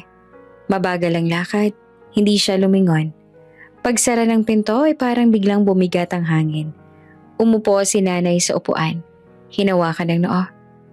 Pasensya na, sabi niya na halos pabulong. Kung hindi dahil sa akin? Hindi. Sabay naming sabi ng kuya ko. Tahimik kaming tatlo, pero malinaw ang isang bagay. Ang laban na darating ay hindi lang tungkol sa pera o pangalan. Tungkol ito sa kung sino ang may karapatang magdikta ng obligasyon. At kung kailan dapat huminto ang pang-aabuso na tinawag na dugo. At sa unang pagkakataon mula nang bumalik ang lalaking yon, sigurado kami sa desisyon namin. Hindi agad kami nakapagsalita matapos magsara ng pinto. Tahimik ang bahay. Yung tahimik na parang may humawak sa hangin at pinatigil ang lahat. Si nanay ay nakaupo rin sa upuan. Nakatingin sa sahig. Ang kuya ko nakatayo sa may bintana. Nakapamewang, parang pinipigilan ng sarili na hindi sumigaw. Ako naman, nakasandal sa pader. Inihintay na may magsimulang magsalita. Ayokong ulitin, biglang sabi ni nanay. Napatingin kaming pareho sa kanya. Ayokong paulit-ulit na balikan. Dagdag pa niya. Mahina ang boses pero matibay. Isang beses lang. Para matapos na. Umupo ang kuya ko sa tapat niya, dahan-dahan. Parang ayaw niya nang matakot si nanay. Sige nay, sabi niya. Makikinig kami. Huminga ng malalim si nanay. Pinunasan ng palad sa saya. Parang nag-iipon ng lakas sa matagal ng tinipid. Noong iniwan niya tayo, nagsimula siya. Hindi biglaan ang lahat. Tumingin siya sa amin, isa-isa. Parang tinitiyak na handa kami. May mga araw na hindi siya umuwi, sabi niya. May mga gabing sinasabi niyang may trabaho. Hanggang sa isang araw, umalis na lang siya ng tuluyan. Hindi ako gumalaw.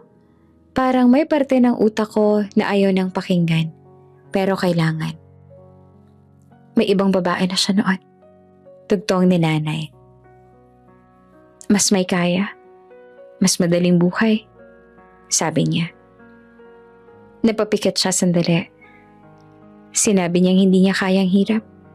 Na hindi niya kayang makita tayong lumalaki na ganito. Tahimik lang ang kuya ko nakatitig lang siya kay nanay. Pero ramdam ko ang tensyon sa balikat niya. Pinili niya sila. Sabi ni nanay, hindi dahil mas mahal niya sila, kundi dahil mas madali. Napasinghap ako. Mas masakit palang madali kaysa mahal. Alam niyang naghihirap tayo. Patuloy ni nanay. Alam niyang naglalaba ako araw-araw. Alam niyang minsan, asin lang ang ulam ninyo. Huminto siya, tumingin sa mga kamay niya. Alam niya, pero hindi siya bumalik. Sabi ng kuya ko, mababa ang boses. Umiling si nanay. Hindi. Wala man lang ni kamusta? Tanong ko naman. Wala. Sagot niya. Wala kahit isang tanong. Wala kahit isang padala. Wala kahit isang balita. Parang may malamig na dumaloy sa dibdib ko. Hindi dahil bago ang sakit, kundi dahil ngayon lang binigyan ng buong pangalan. May mga pagkakataong alam niyang may sakit ako. Sabi ni nanay. May mga pagkakataong alam niyang nasa ospital tayo noon pero pinili niyang manahimik. Napahawak ako sa dibdib ko. Naalala ko ang bangketa, ang reseta, ang ulan. Hindi siya bumalik. Ulit pa ni nanay nang mas mariin. Hindi dahil hindi niya alam, kundi dahil ayaw niya. Tumahimik kaming tatlo, walang imik. Parang bawat salita ay may bigat na kailangang ilapag bago ka makahinga ulit.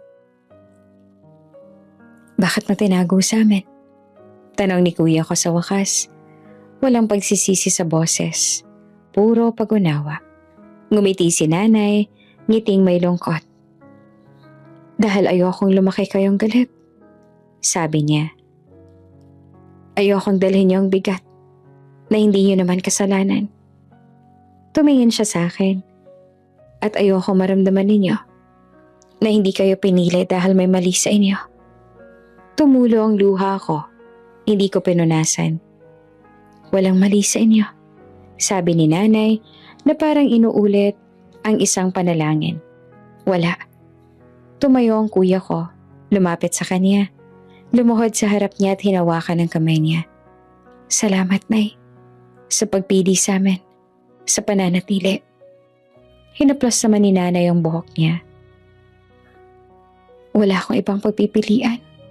Sagot niya. Kayo ang buhay ko. Huminga siya ng malalim. Parang nilalabas ang huling tinik. Kaya kung babalik siya ngayon, dagdag niya. Hindi ko na siya hahayaan na baguhin ang nakaraan sa pamamagitan ng pananakot. Tumayo ako at lumapit din. Isang beses lang to. Sabi ko, tumutugma sa sinabi niya kanina.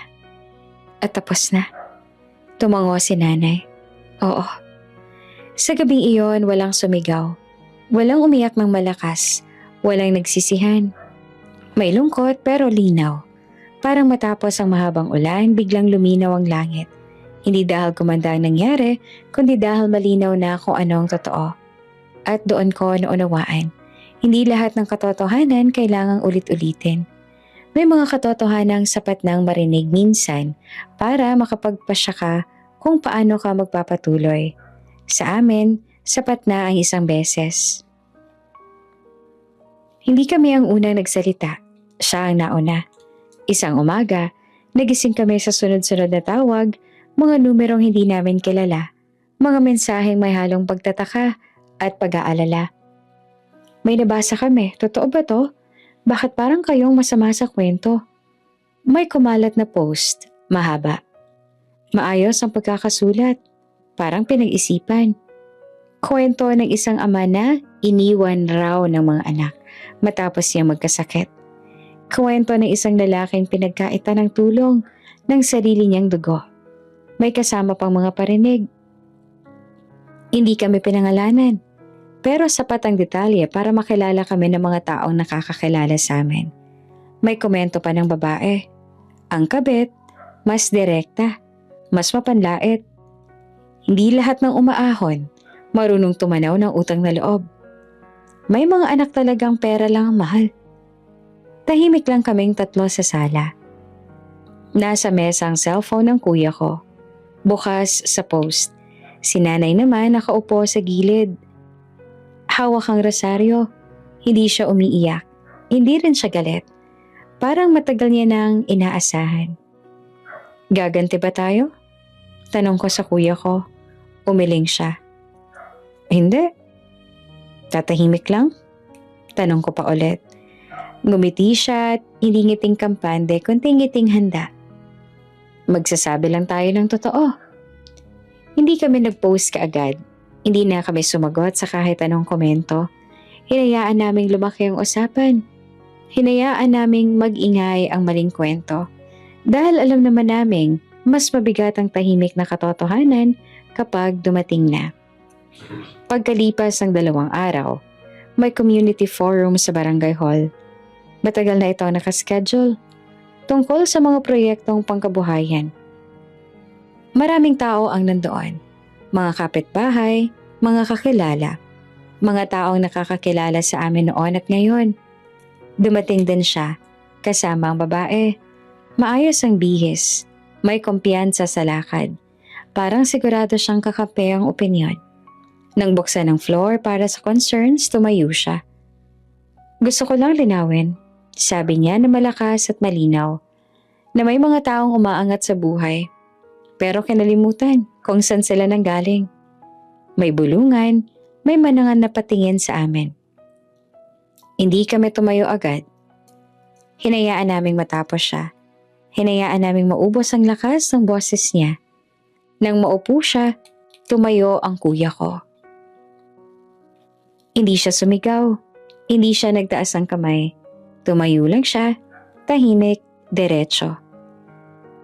Hindi kami nandito para makipagtalo. Sabi niya, nandito kami para maglinaw.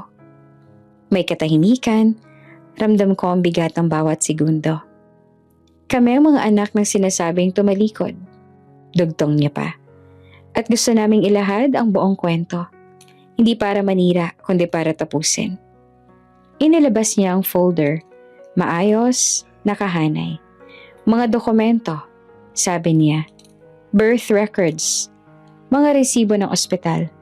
Mga tala ng barangay. May umusad na upuan. May napahilig para makakita. 12 taon kaming iniwan. Patuloy niya. Hindi dahil nawala siya, kundi dahil pinili niyang umalis. May kinuha siyang papel. Ito ang petsa ng pagkamatay ng nanay namin sa records. Wala. Dahil hindi siya namatay. Iniwan lang. May ibinigay siyang kopya sa barangay secretary. Ito ang mga tala ng pagkaka-ospital ng nanay namin. Walang perma ng ama. Walang padala. Walang tanong. Tahimik pa rin ang hall. Walang sigawan. Walang palakpakan. Parang lahat nakikinig. Tumayo ako. Hindi kami humihingi ng awa, sabi ko. At hindi rin kami humihingi ng papuri. Tumingin ako sa direksyon nila. Nang mga ilangan siya noon, wala siya. Nang mga ilangan kami, wala siya.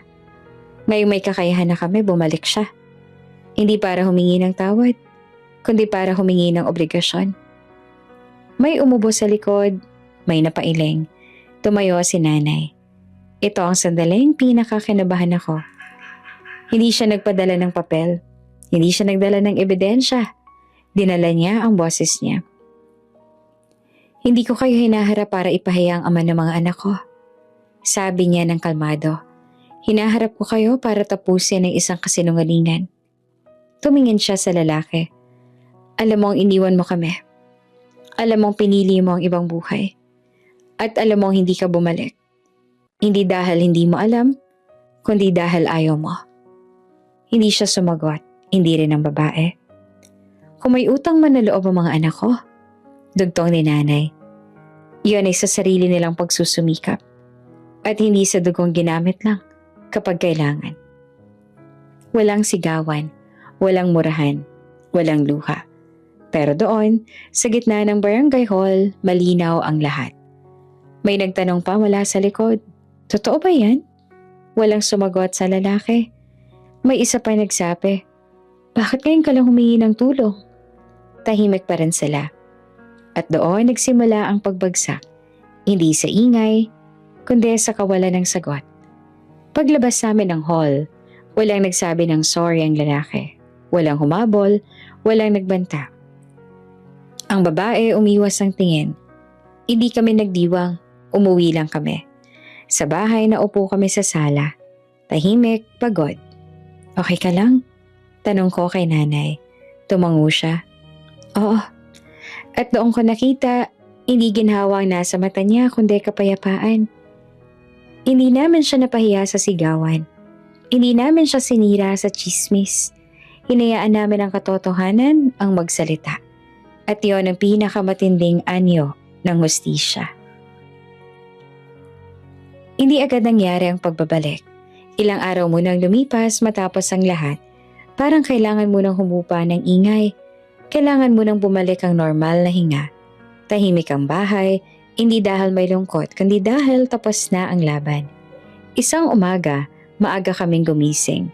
Hindi dahil may trabaho o lakad, kundi dahil may isang bagay na kailangan tapusin. Nay, sabi ng kuya ko habang nagkakape, handa ka na ba? Tumango naman si nanay. Maayos ang ayos niya. Simple lang, walang alahas, walang make-up. Isang ayos na blusa at tsinelas na bago, pero hindi mahal. Yung klase ng bihis na nagsasabing, hindi ako nagyayabang, pero buo na ako. Ako ang nagmaneho, tahimik ang biyahe, hindi kami nagkwentuhan. Parang pare-pareho naming alam kung saan papunta ang isip ng bawat isa. Huminto kami sa kanto, pareho pa rin ang tindahan. Hindi ito yung unang tindahang nagbagong itsura dahil sa panahon. Pareho pa rin ang kahoy na estante, ang mga garapon ng candy, ang mga lata ng sardinas na nakahanay. Pareho pa rin ang upuan sa gilid kung saan minsang may tumawa. Pero kami, hindi na pareho. Dito na, sabi ni nanay ng mahina. Bumaba kami. Hindi kami sabay pumasok. Si nanay ang nauna. Tumunog ang maliit na kampanilya sa pinto. Yung tunog na matagal ko nang naririnig sa alaala ko. Mula sa loob, lumingon ang tendera, si Aling Mercy. Napatigil siya na makita si nanay. Saglit na katahimikan, walang ngiti, walang irap. Isang tinginan lang na parang parehong may naaalala. Anong sa inyo? Tanong niya sa huli. Hindi pa ba lang, hindi rin pala kaibigan. Neutral. Lumapit si nanay sa counter. Inilapag niya ang isang envelope. Bayad po? Sabi niya. Napakunot ang noo ni Aling Mercy. Bayad? Tumango si nanay. Lahat. Kinuha ng tendera ang envelope. Binuksan, binilang ang laman. Mabagal, maingat. Parang gusto niyang siguraduhin na hindi ito panaginip. Tama to, sabi niya na halos pabulong. Tumango si nanay. Salamat sa pagtanggap. Walang sumagot agad. Sa gilid may dalawang customer na nakatingin. Tahimik, parang ramdam nila na may nangyayaring higit pa sa simpleng transaksyon. Hindi na po kami mangungutang. Dagdag pa ni nanay. Hindi mayabang, hindi mapanumbat. Diretso lang. Tumango naman ang tendera. Oo. Walang pasensya na. Walang noon pa man. At okay lang. Lumabas si nanay at sumunod kami ng kuya ko. Sa labas, huminga siya ng malalim. Parang may bigat na bumitaw sa balikat niya. Okay ka lang, Nay? Tanong ko. Ngumiti siya. Yung ngiting hindi ko agad nakilala. Hindi pilit, hindi nagtatago ng luha. Tahimik, malaya. Oo, sabi niya. Tapos na. Naglakad kami pabalik ng sasakyan. Sa bawat hakbang parang may alaala kaming tinatahak. Ang ulan, itlog, listahan. Ang mga mata ng mga taong tumingin sa amin na parang wala kaming karapatan. Pero ngayon, wala nang bigat. Hindi kami bumalik para ipamukha ang yaman. Hindi kami bumalik para ipahiya ang sinuman. Bumalik kami para isara ang sugat. Sa bahay, naupo kami sa sala. May araw na pumapasok sa bintana. Tahimik, maayos, payapa. Naalala mo pa ba? Sabi ng kuya ko bigla. Noong kandila lang ang ilaw natin? Ngumiti ako. Oo. Akala ko noon habang buhay na tayong ganun. Sabi niya, tayong tatlo. Dugtong ni nanay sa isang banig. Tumahimik kami saglit. Hindi dahil masakit, kundi dahil mahalaga. Hindi ko akalaing darating tayo rito. Sabi naman ni nanay, hindi dahil yumaman kayo, kundi dahil hindi na kayo galit. Tumingin naman kami sa kanya. Maraming umaangat para magiganti.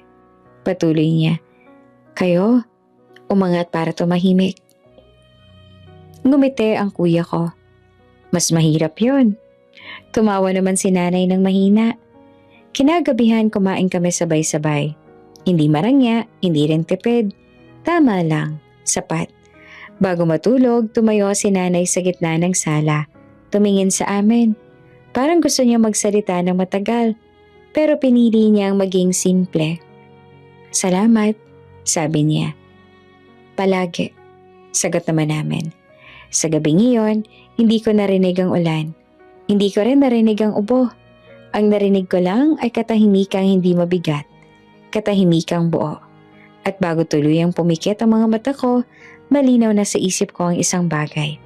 Isang linyang hindi kailanman mawawala sa kwento naming tatlo. Hindi kami yumaman para hanapin ang aming ama. Yumaman kami para hindi na muling ipahiya ang isang labandera. Bago ka pa lang sa channel neto, ibang kwento ni Ate Jane, istorya mo, ikwento ko. Huwag kalimutang pindutin ang notification bell at subscribe button.